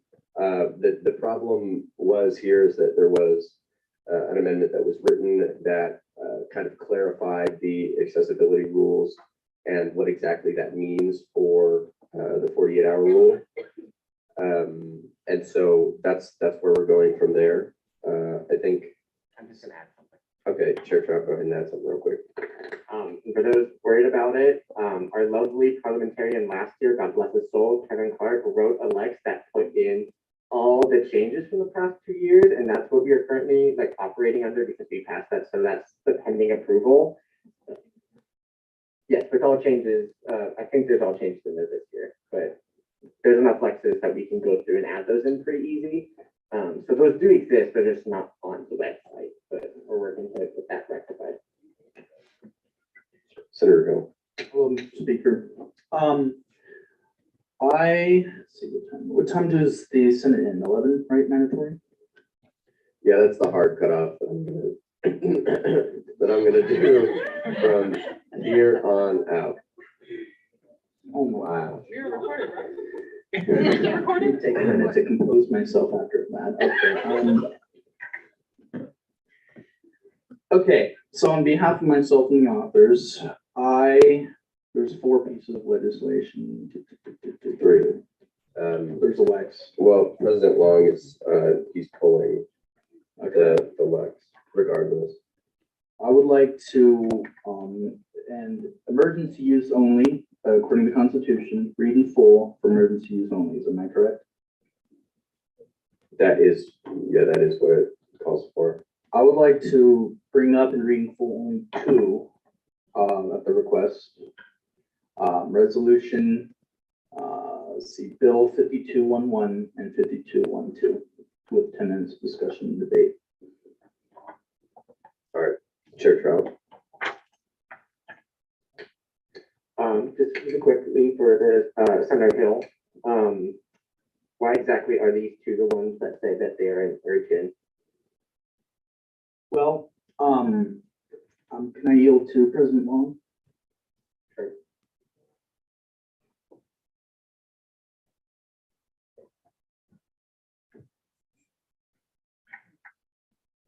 Yeah, so I felt that these two, and I spoke to Senator Hill before this, that these two pieces of legislation would be, it would be emergent to talk about these because they, of their pressing issue nationally, and how they might impact our constituents.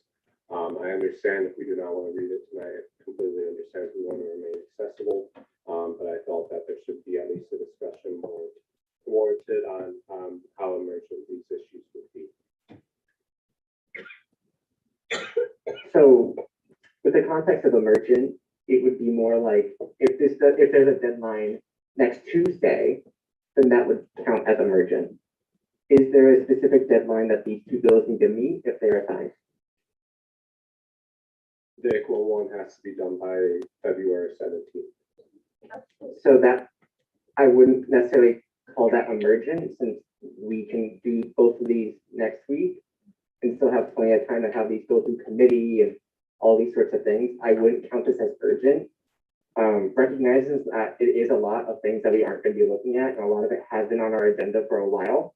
But due to accessibility and the fact that it was not followed, not blaming anybody for that, but I don't want this semester to be started off on exceptions for that rule because that was made already, and that was already a lot for members who need that accessibility, who need that 48 hours. We made that accessibility for one thing tonight. I'm not going to do it for two additional things. I yield. All right, Mr. Speaker, given on the new circumstances and information that I have, and what the definition of emergent and all that, I hereby retract my motion. Thank you, Senator Hill. So with that out of the way, we only have one thing left on the agenda and conference business, which is the election of the DEI committee chair. At this point, I will take nominations by myself or by someone else for chair of the DEI committee. I saw, sorry, fastest hand in the West, Senator Ake. I have to go before you was done talking, sorry. I move to nominate interim chair, Salazar. Do you accept? I can nominate. I accept. Okay. Are there any other nominations or self-nominations? All right, seeing none, interim.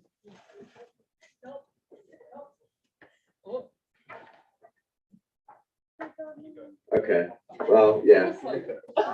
Get on up here and we'll continue. All right, you have 5 minutes to present. Hi, y'all. I'm back again, living younger. So I am Adrian Salazar. I am the senator for the Pride Resource Center as well as interim chair for DEI Affairs Committee. I am a business administration major, still working out the kinks of the concentration, but I'm minoring in ethics studies and Spanish. I think, yeah, that's mostly this synopsis, this stuff. All right, we'll begin a 10-minute Q&A period, starting with the first raised placard. Was that you, Chair Doyle? Were you first? I was looking down, I'm sorry. He was the second before me, and I think we were the first two. Okay, so rock, paper, scissors.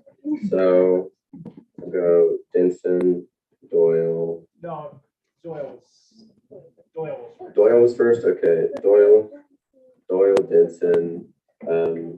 Does anyone on this side know who was first or not? Okay, I'll just go down the line. Senator Lowe, and then Senator Kelly. Is there anyone else I missed? All right, go ahead, Chair Doyle. as Senator Salazar has been interim chair and has hosted a meeting, I believe, as interim chair of the DEI committee, I don't really feel a need to ask any questions. So I would like to call to exhaust the speakers list. All right, so all those in favor of exhausting the speakers list, say aye. Aye. All those opposed, say nay. Abstentions? Okay.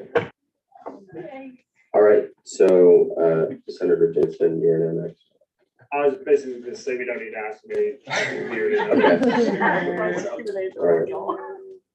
All right. Senator Lowe, anything to add? No? Associate Senator Kelly? You may. All right, all those in favor of moving out of the Q&A period and entering discussion and debate, say aye. Aye. All those opposed, abstentions?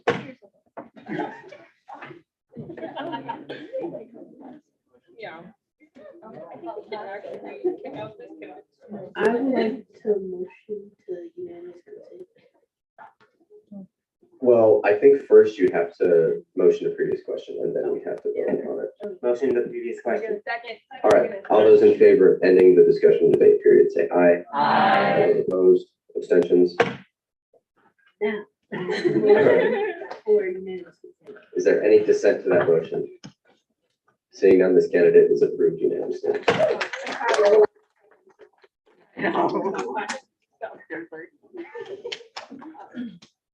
He saw my clap, and so the cat's kind of out of the bag now.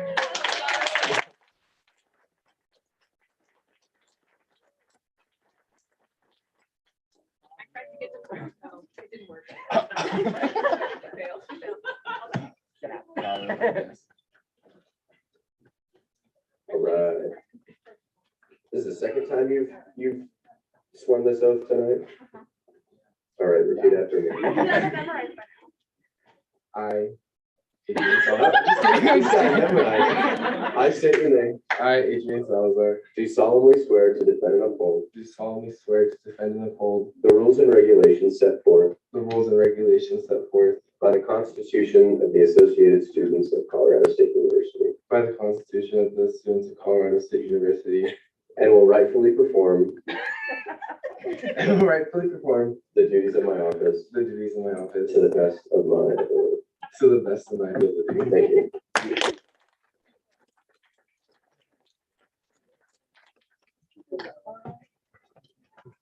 All right, we'll now go into ending roll call. The speaker pro tempore will call the roll. No, I haven't been introduced to some of y'all in this space. My name is Kimberly Carrasco Perez. I'm the speaker pro tempore. So I'm gonna just start with Associate Barnett. No. Associate Barron, no. Associate Barton. Present. Associate Chacon, no. Associate. He's not here. Okay, I'll ask him the next time he's here. Associate Helping was already absent. Associate Kelly. Present. Associate Kimberly. Present. Associate Laffey, not here. Associate Monanti. Here. Associate Perkins.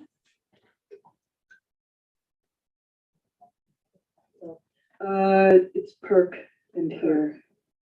Sorry, I'm Latino, so I try to put You're all like good. a It's Latino French. accent on It's- everything. No, it's French. You're fine. The perk. Okay.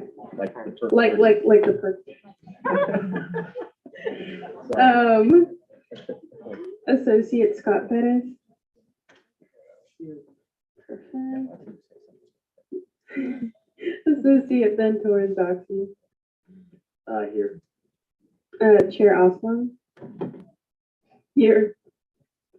Chair Doyle. Here. Chair Ritter. Present. Chair Salazar. Here. Chair Schumer. Present. Chair Trout. Present. Senator Abdunabi. Senator Ayala. Here. Senator Bushara. No. I got a whole new system, folks. Senator Deeds.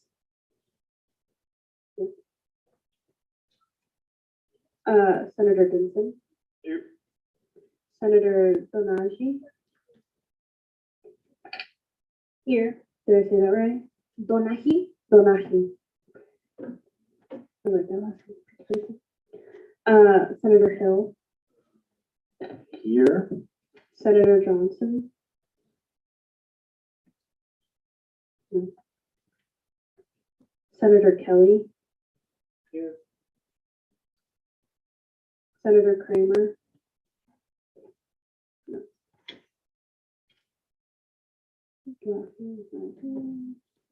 Senator here. Yeah, it's Levy. Levy. So I did say that right? Yep. Senator Lowe. Here. Senator Lutz. Here. Senator McCall. Here. Senator Melchior. Here. Senator Milka. I'm here. Senator Morgan. Here. Senator Pariso. Here. Senator Reed. No. I'm here. Oh, I did not see him. R-E-D? Mm-hmm. Okay. Senator Reese. Did he make like a banana? Okay. Senator Sanchez also made like a banana. Senator Schmidt. Here. Senator Shetty has also made like a banana. Senator, because make like a banana and split.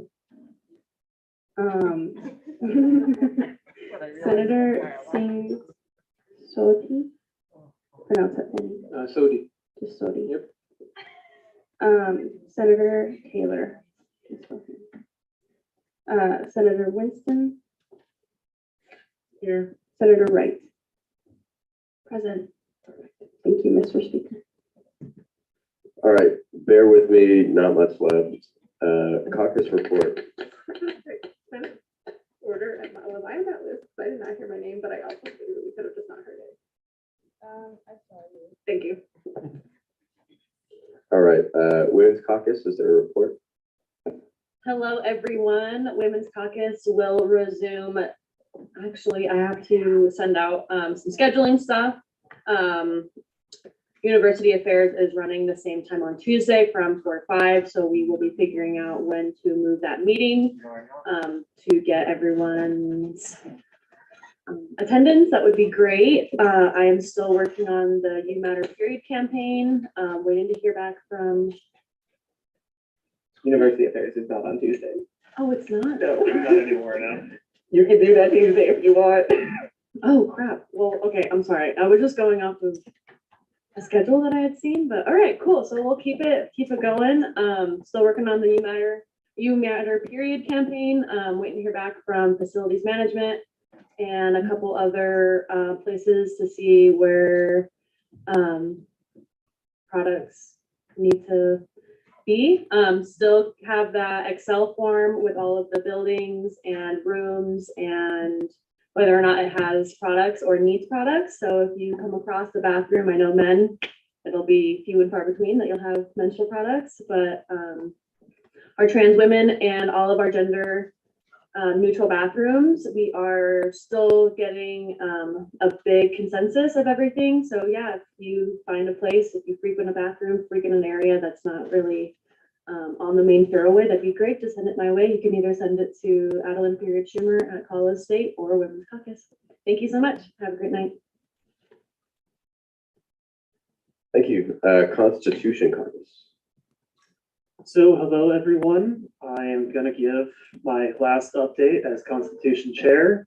We have finalized our flex for all the constitutional amendments for the Constitution, so that should be on the agenda next week, probably. I sadly, though, will not be able to attend internal affairs, budgetary affairs, or university affairs due to my schedule, which this semester, which is packed.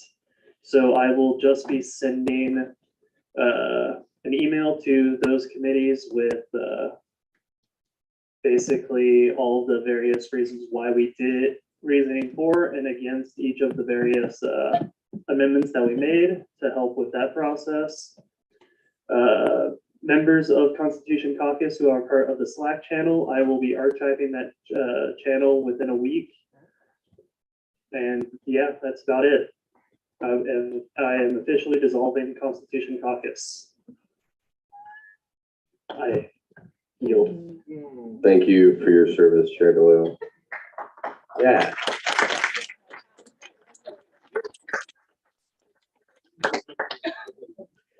Committee reports, Internal Affairs Committee. Hi all, Internal Affairs has a new time, isn't that fun?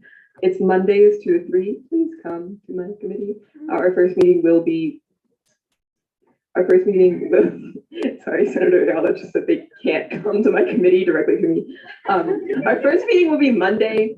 I will send out an agenda soon. It's probably just going to be like, here's a discussion meeting since no bills were presented, so nothing was sent to my committee. But please come to my committee because after next Senate session, things will be ramping up and you require 2 consecutive attendances to get voting rights. Mondays 2 to 3, thank you.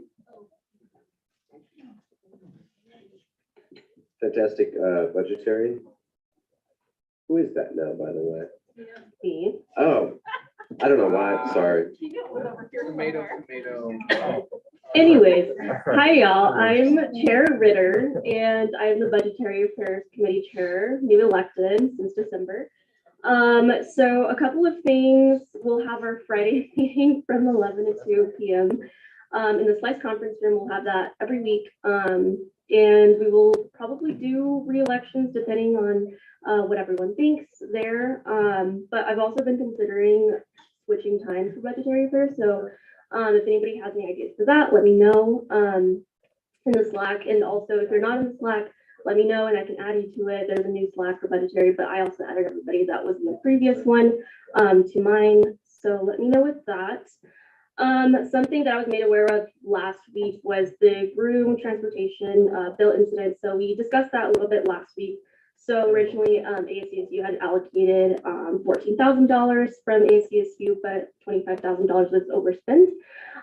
So we discussed that last week and how we're going to do that. And so we should see a bill next week to fix that allocation so we can take room what was overspent. So if any of you all have any questions about this or anything else, you can come and find me after Senate. And with that, I yield. Thank you. I apologize for that, Chair Ritter. There were like 6 of us up here and we couldn't figure out how to work a thumb drive. So it's been a whole day. University Affairs. It's been an incredible first session, let me tell you. Good evening, Senate. It has been incredible to see so many new and returning faces come back to the space. For those who may not know me, my name is Sammy Trout. I use he, him, his series pronouns, and I am the Senator for the College of Liberal Arts, as well as chair of the University Affairs Committee, which is why I'm giving the report. The University Affairs Committee, for those who don't know, reviews legislation that deals with the university-wide student needs and concerns and anything like that. We're pretty cool, fun fact. I don't think so, but anyway. Right. The committee will be meeting Fridays from 2 to 3. And while we do not have any legislation to review this Friday, we will be reviewing update or proposed bylaws changes that I went to break over with just some updates on that. Additionally, I also want to reiterate that while the Rocky Mountain Student Media Corporation presentation was really enlightening, it arguably was not accessible for numerous different reasons, and it was quite frustrating to see that. And I really do hope that that was the exception and not the rule. Folks, if you can't submit the things submit your documents within 48 hours, unless it's time sensitive, please let's not play this game this year. I beg of y'all. I beg. That's all I have for my committee report. I will see y'all in a little bit. I yield the balance of my time. Thank you. The Diversity, Equity, and Inclusion Affairs Committee Chair.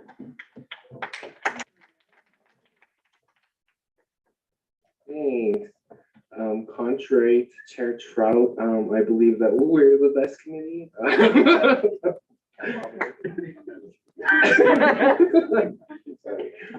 Anyway, we are officially meeting Fridays from 4 to 5, and due to maximum capacity of the ASCSU conference room, we are meeting in the Senate chamber on Fridays. So yes, come, it's a fun time.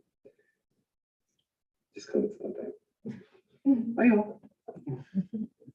Thank you. Legislative officer reports. I'll start with Officer Picard.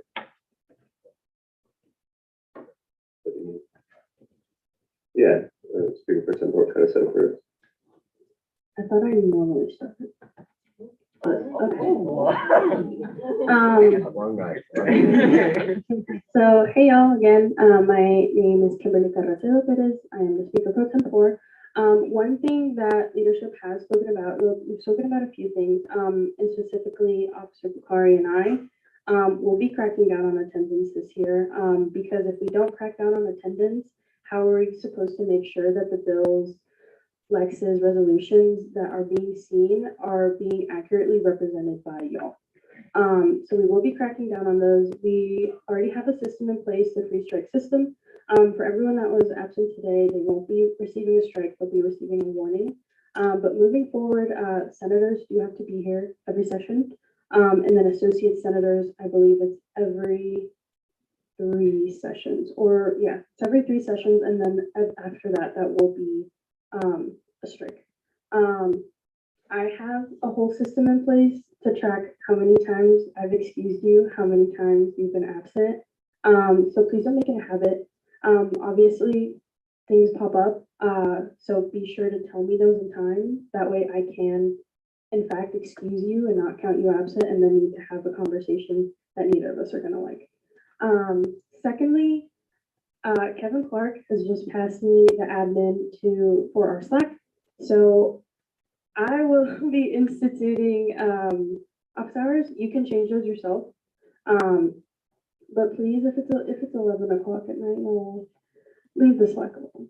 Please leave it alone. You're welcome to talk within your own channels, but I know everyone in our branch general blows up. Also, be respectful of your peers. I saw disrespect across the board, in the most recent chat. Just thrown everywhere, which is extremely unnecessary in a space where we literally had an article in the Collegian like written about us, about how dysfunctional we are, how torn apart we are, and it's not wrong. It's not wrong at all. So keep it professional in the chat, along with professionalism. Please keep what you're saying in the chat professional as well. It's not a Discord. It's not a Discord, folks. It's the Slack. So yeah, that's all I got for y'all. Thank you.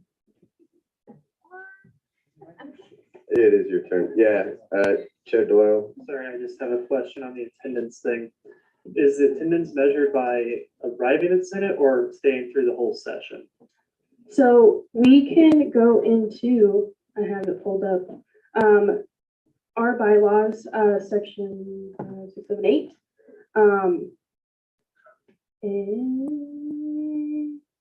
Okay, just that whole subsection goes over procedure. So I will be taking it based on who's here. This is something that we worked on last session that we'll have to look at again. Was past a certain hour, things are counted as an office hour and you are free to leave. So yeah, so past a certain time, you're free to leave because obviously you're all students first.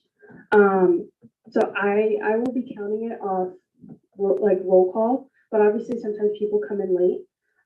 So if you're late, you're not going to be given a strike. You just have to like let me know, like flag me down. Hey, I'm here. Don't count me absent. Does that answer your question, Chair Doyle? It does. I just want to make sure for some of the students who live off campus and buses in at a certain time that they're still able to make it back home. Yeah, of course. Yeah, so kind of just to briefly summarize that, you're supposed to be here until 8:30. You're required to be here for 2 hours. And then anything beyond that's an office hour. So you all have about an hour and a half of an office hour right now. Sorry, it's not measured in half hours. It's a minute over one of the 30s, you get a whole hour.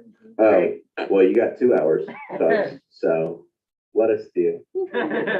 Yeah, that, in the event that a Senate session lasts longer than 2 hours, the third hour, or just like the minute into the hour, will count as an office hour, and subsequent hours will also be counted towards the total requirement for that week. So really, you could crank out like your office hours if you stayed. Yeah. Super Curry. Good evening. Wow, first time student. Just kidding. How's it going, everyone? I know it's been a long time since you've seen me, but I'm back. Happy New Year. Happy holidays. So let's get started. Think of Kim as the principal. I'll be the assistant principal. So I kind of intervene when it's a behavioral thing. Like when it becomes habitual, Kim will institute the strikes. I'm kind of there to sit you down and be like, okay, why are you in my office? I don't have an office. We're still working on that, right? Maybe we are. But let's go over office hours real quick. As a senator, you're required to be in Senate for 2 hours, 6:30 to 8:30, and then every subsequent hour that you need 5, right? 5 hours. So let's break that down. 1 hour can be spent here, that extra minute, right? Which is great. You're down to 4. Then you have your college council, your dean's leadership council, or your SCPS office meetings. That also counts like as an hour or 2, depending on what it is. You also have to canvass your constituents, and then committees. Committees, we're trying to enforce that this year. If you can attend them, they're highly recommended. We understand people have busy schedules, other commitments, academic commitments, a lot of upperclassmen here, so it's really hard with those late classes. But try to attend if you can, or attend via Zoom. I'm sure chairs can work that out with you. Another tidbit for chairs, if you could also send me those hours again, and I'll make an updated schedule, remember the color coded one, and send me which color you want your schedule. So I'll send that out soon, and that will be in a weekly email moving forward, probably from next week if I can get those times in. Associate senators, you kind of just have to show up every 3 sessions, and you're required 3 office hours per week. So literally go to a committee, show up to Senate, and what was the last one? I mean, that's like one of the council. No, we did. Yeah, DLCs, DLCs like SCPS or Dean's Leadership Council. You have that for your specific college. If you need help finding that, let me know. But I hope this session goes much better than last year. Let's stay hopeful. Remember, as Kim said, etiquette is important. We all have the power to pick and choose our words and how we feel, but also how other people feel. So just be mindful of that. Remember the golden rule. What? Yes. But with that, I conclude. If you have any questions, please reach out. If you're new here, welcome. We're glad to have you. And make sure you get a green and gold book because I need to cover it. How you doing? All right. Hi, everyone. It's great to see all of you. I hope you had a wonderful break. Some of the things that I've been doing since I came back to Fort Collins, I did speak at the last city council meeting that was had. It was about changing the land development code that would essentially create more affordable housing for Fort Collins. It's something that's necessary because the cost of living in Fort Collins is pretty high. And when you couple that with the cost of tuition here at CSU, it's really unaffordable and it's financially unsustainable, especially for college students. And so that's the advocacy work that's been done on behalf of this Senate at City Council. That is kind of coupled with Mayor Arndt coming on the 8th of March, which will be a really great opportunity to interact with the mayor of Fort Collins. I also had a meeting with President-elect Amy Parsons with President Long. It was virtual, but it was kind of an introduction meeting, and we had kind of gauged what her goals were. I think she's going to be fantastic. I also informed her about the initiative that was pretty much spearheaded by me to ensure that the CSU system does not increase tuition. And she essentially gave the attitude, you got to do what you got to do. You represent students. And so if that is her attitude going forward in working with ASCSU, because she was also in the organization when she went here, I think we will have some really positive results and continue a great working relationship with administration. I kind of touched on this, but you'll learn more about it next week. The tuition increase, I would encourage you all to follow at Affordable CSU on Instagram, and then click the petition link in bio and sign that petition. Lastly, this is a pretty difficult job, and I don't say that because I want sympathy from you. I say that because elections are coming up and some of you are interested in running for speaker. Some of you have already reached out to me to speak to me directly, and of course I'll take anyone for any reason in my office to answer questions, but I won't sugarcoat anything for you. This is a difficult job and you're faced with difficult decisions that you have to make. And I will tell you that being in Senate is really helpful, but there's nothing that can prepare you for kind of the drinking water through a fire hose that this position is. And so again, I don't tell you that to scare you off or try to prevent you from becoming speaker. I just want to let you know what I wish I knew when I stepped into the role. You will make mistakes along the way, everyone does, but the true character of a leader is being able to admit that you've made mistakes and grow from those mistakes. And so show everyone a little bit of grace, and the next speaker, whoever that may be, show that same grace to them. That's all I have. Senator and Associate Senator reports. Associate Senator Torres Doxey. Hi everyone. My name is Ben Torres Doxey, for anyone who may not know me. I'm the Associate Senator for the Asian Pacific American Cultural Center, APAC. So this week, unfortunately, some very tragic news came out of Half Moon Bay and Monterey, California. They were very tragic and just very kind of words, but just tragic acts of violence against the APTA community. So I'm just going to kind of read our Instagram post at csu.apac that kind of just addresses these tragic events. So APAC acknowledges the deep impact our communities are feeling following the Lunar New Year Monterey Park shootings that occurred over the weekend. Lunar New Year is supposed to be a celebration full of love, safety, and community. It is difficult to hold celebration and pain simultaneously. While investigations are ongoing for the Monterey Park shootings, it is nearly impossible not to link the violence that occurred this weekend with increased instances of anti-Asian violence and hate that our communities have experienced over the past several years. Most recently, Indiana University reported that an Asian American woman was stabbed multiple times as a result of an anti-Asian hate crime, and Purdue Chancellor Thomas Keon made racist anti-Asian comments at a commencement ceremony. All these instances of anti-Asian violence continue to be emotionally, physically, and spiritually painful and exhausting. How you feel is valid. APAC staff will be able to provide support to folks who have been impacted by the Monterey Park shootings and any other instances of anti-Asian violence. If you'd like to connect with APAC, please visit LC 333, call 970-491-6154, or you can reach out to our pro staff directly.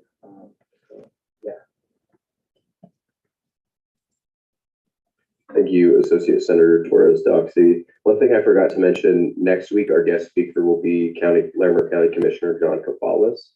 And so if you have any questions relative to the county and maybe student involvement, kind of be thinking of those, because that's what's going to happen next week.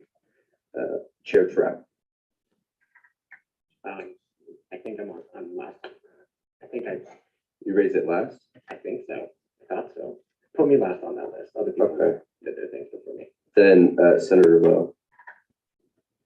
Hi all. So the SBC is opening a community space for our students. The space is located on the second floor of the LFC in room 223. It's near the Sweet Sensations coffee shop. The space is meant to be a place for SBC students to spend time together, study, and relax. For the first couple of weeks, we're going to have snacks there available in the space. The office will be open Monday through Friday, 8 a.m. to 5 p.m. and FCC staff members will be present in the space most days, 9 a.m. to 12 p.m. and then 1 p.m. to 4 p.m. Also, due to the privacy of students who use our office, the space will not be used for appointments of any type at this time. So if you have a scheduled in-person appointment, please continue to go to the Tilt building for these meetings. And we're really excited to be in community with you in this space. We also have 4 open associate positions with the SDC, and so we are having things in the works to work with SDPS to hopefully get more disability self-advocates in that. And then last note, with the 48-hour rule that is just in place, so that way we can all have time to spend with those documents, and that way our constituents can just have time to spend with those documents. I would really love this semester to see people being more proactive in their inclusion efforts of students with disabilities. I really don't want to have to keep using my announcements every single week to call out ableism. I would really love to see people actually putting in the time and effort and utilizing the resources that are readily available to include community members in this space. Thank you. I yield. Thank you, Chair Osland. So since we're back for a new semester, the Pride Center's queer mentorship program is back up. It is called Rams in Community. Thanks to our lovely director making puns. They do have an event coming up on February 11th. So if you are interested in being involved in the mentorship program, please reach out on the Pride Resource website or to the Pride Resource Center email. There's free voice workshops coming up with the most present one coming up on January 31st. And in other news for relevant to all students across campus, the Student Employee Job Fair is Wednesday, February 1st from 2 to 4 p.m. in LSC ballrooms C and D. And now I'm going to yield to Chair Salazar. Hello, folks. This is official news, but the CSU Drag Show is going to be on April 9th. This is a Sunday. Come out and support, the vibe. We're also having queer prom, one for CSU students and then one for Collins students. If you want to chaperone, reach out to me, myself, or my constituents. And then there is one more thing. Never mind, I yield. Thank you, Senator Parisa. Hello, everyone. So, as most of you probably know, so February is Black History Month. So next Wednesday on February 1st, we will be having our Black History Month kickoff. The back office will be hosting it in the LSC Theater from 4 to 5:30. And everyone is welcome to attend. And then we also have a link on our website with calendar events for all the events that we'll be hosting during all of February. And if you have any more questions, then you can also look on the back Instagram, which we'll be posting flyers and all of that for the events. Thank you, I yield. Thank you, Senator Wright. Hi there. The College of Natural Science is doing a bit of tabling at the chemistry building tomorrow, January 26th. It's a little spotty just because we are all students and can't be there all day. So we've got people there to chat with from 7:45 in the morning to 8:30.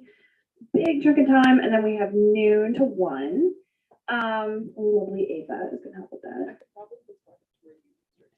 Oh, okay. Well, Ava's going to join me at the College of Natural Science tabling party in the chemistry building tomorrow, January 26th. And then we will be I'll be from 2:30 to 3:45. Hope to see you there. Just kind of chat about what we do in the College of Natural Science, kind of our council, what we talk about, and just get more people interested because we want STEM rep. So very exciting. I yield. Thank you, Chair Trout. Did you want to be at the very end of the list or the end of that initial list? And that's the initial list. Okay, you're next. All right, I'm back. For those who are new, I give longer reports. I'm super sorry. Right. Some of y'all may have heard, but I am excited to announce the return of Ramride. Woo! Thank you. For full transparency, I do work with off-campus life and Ramride, but I think they're important, so I'm going to talk about them. I encourage folks within the space to spread the word and let your friends know, as well as the student groups that you student group organizations that you work with or know, anything like that. Ramride has a very unique ability of being able to provide students with safe and accessible rides home at fun weekend nights, but it's also an incredible way for student organizations to make funds to fund up their own things, because events cost money. If you have any questions, comments, concerns about anything like that, regarding Ramride, anything like that, please don't hesitate to reach out to me or come to the Off-Campus Life office. It's in room 274 in that area. It's right next to the bookstore. I apologize in advance. Construction is loud. They're right above us. It's hell. Next week, I'll go into more detail about the housing fair. But just to put that on y'all's radar, that is February 8th. If I'm incorrect, I'll correct it in Slack. Additionally, I want to reiterate what was stated earlier by our speaker pro tempore about the ASCSU opinion article. And while I'm not going into too much detail, I believe that that piece was really impactful, and every single one of us should read it thoroughly as well as reflect on it just as so.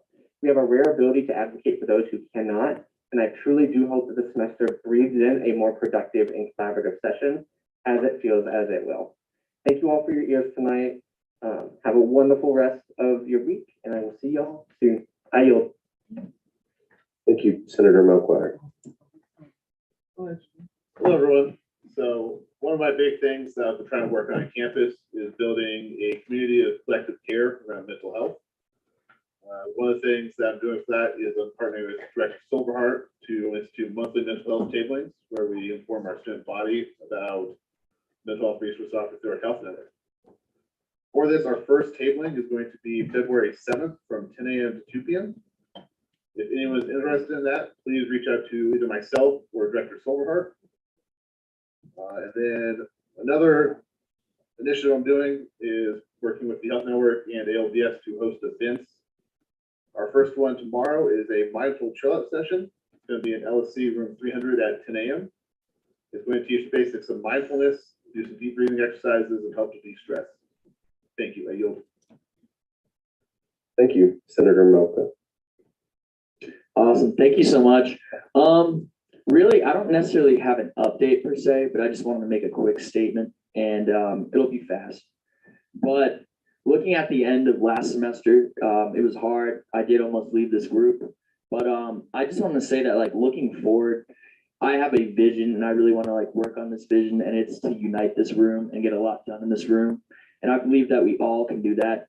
And, we were just talking about the article and everything. I mean, I know a lot of you in here, and I know that we are all great people. We have great ideas. We have strong personalities, great communication skills. And I want us all to use that together and, put our pride aside and really just move this group forward. And I'm going to work relentlessly on trying to unite this group because we have a big opportunity to do that now, and I want to use that. So that's all I have to say, and can't wait to work with you all. I yield.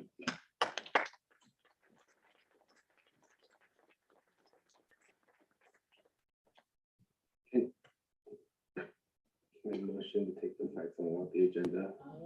We have, yeah. Well, I think we have a great opportunity on our hands. Start this semester off fresh. I'm not singing it. Can I amend the motion then? No, you can't amend it. No. Motion for Speaker of the House to also Sing it. Speaker of the Senate. Can we deal with that after Senator Hill gives his report, please? Okay. Yeah, first of all, first thing in the report is that can I motion to have Speaker DeSalvo sing the Spike Fight song? No, because here's what's going to happen. He's going to finish his report and I'll adjourn. So wow. don't play games with me this year. We're either all singing it or none of us are singing it. Mr. Speaker, a motion could be to overrule. Yeah. So. I make that motion. Okay, let me do my little speech thingy. And then I shouldn't show my cards. Bring us home, Kyle. Bye. Okay, I'm kidding. Hello, everyone. It's good to be back for another lovely semester. It's my last semester here. Yeah, I'm sad too. A collective gap.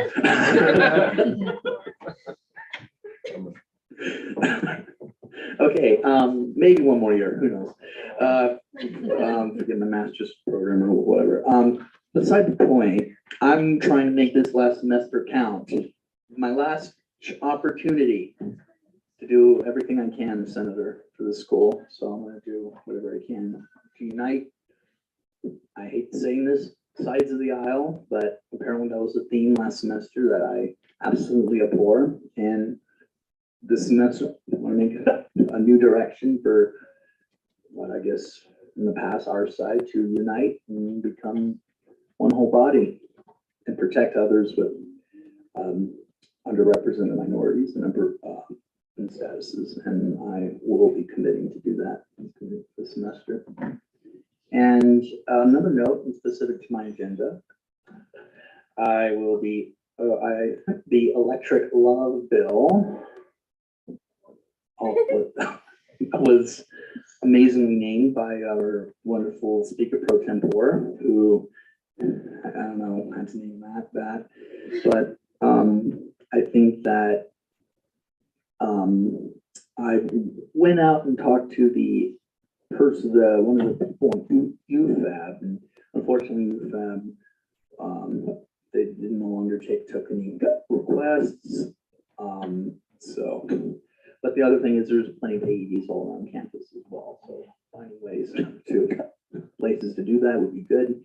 And I'm also looking at putting Narcan as well in places too. And hoping that some of you all would be willing to work with me on that. We can make that as accessible and safe as humanly possible. All righty. Mr. Speaker, guess what? I make a motion to have Speaker DeSalvo do the fight song, and he cannot adjourn until the motion has been made. Can you include the retention of the acting parliamentary? Oh, wow. I would like to include chairs and vice chairs as well. Let's add Robin. Robin, okay. I motion to have all Senate leadership, all the executive branch still in the Senate chamber. Mr. Speaker. Guess he's no longer Senate leadership. Mr. Speaker. Mr. Hill has the floor. Mr. Please. You know how we was saying, should adjourn? I may have changed my mind. I just want to, you know. How the turntables. One time. Yeah, and let's then hear I'm gonna yield. Let's hear it. Okay, let's just make it, Speaker DeSalvo, you are going to sing it with President Long. Okay, and that's it. And that's it. How lame. How lame. Of all of you except Zoe.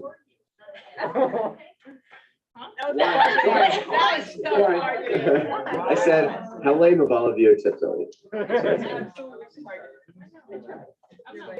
All right. You're doing great. All right, we need some claps.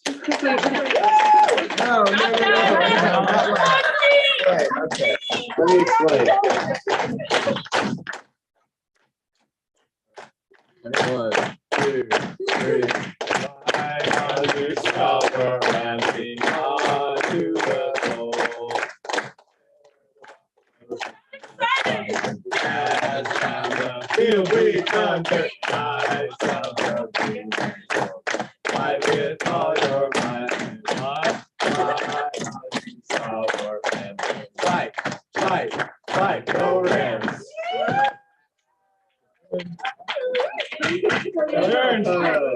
Really quick before you, let's not use the word lame because it was turned. Got Also, can we appreciate the fact that I hid through all of that? Escape. All right, Thank you see you next for week. entertaining us. Bye-bye. I'm so tired of.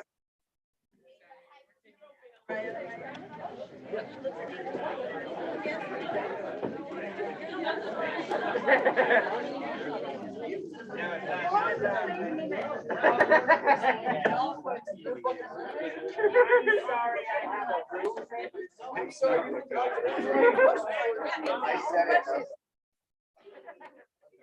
Barely do that yourself. Yours all the fucking time. What are you talking about? I welcome Michelle. Adrian.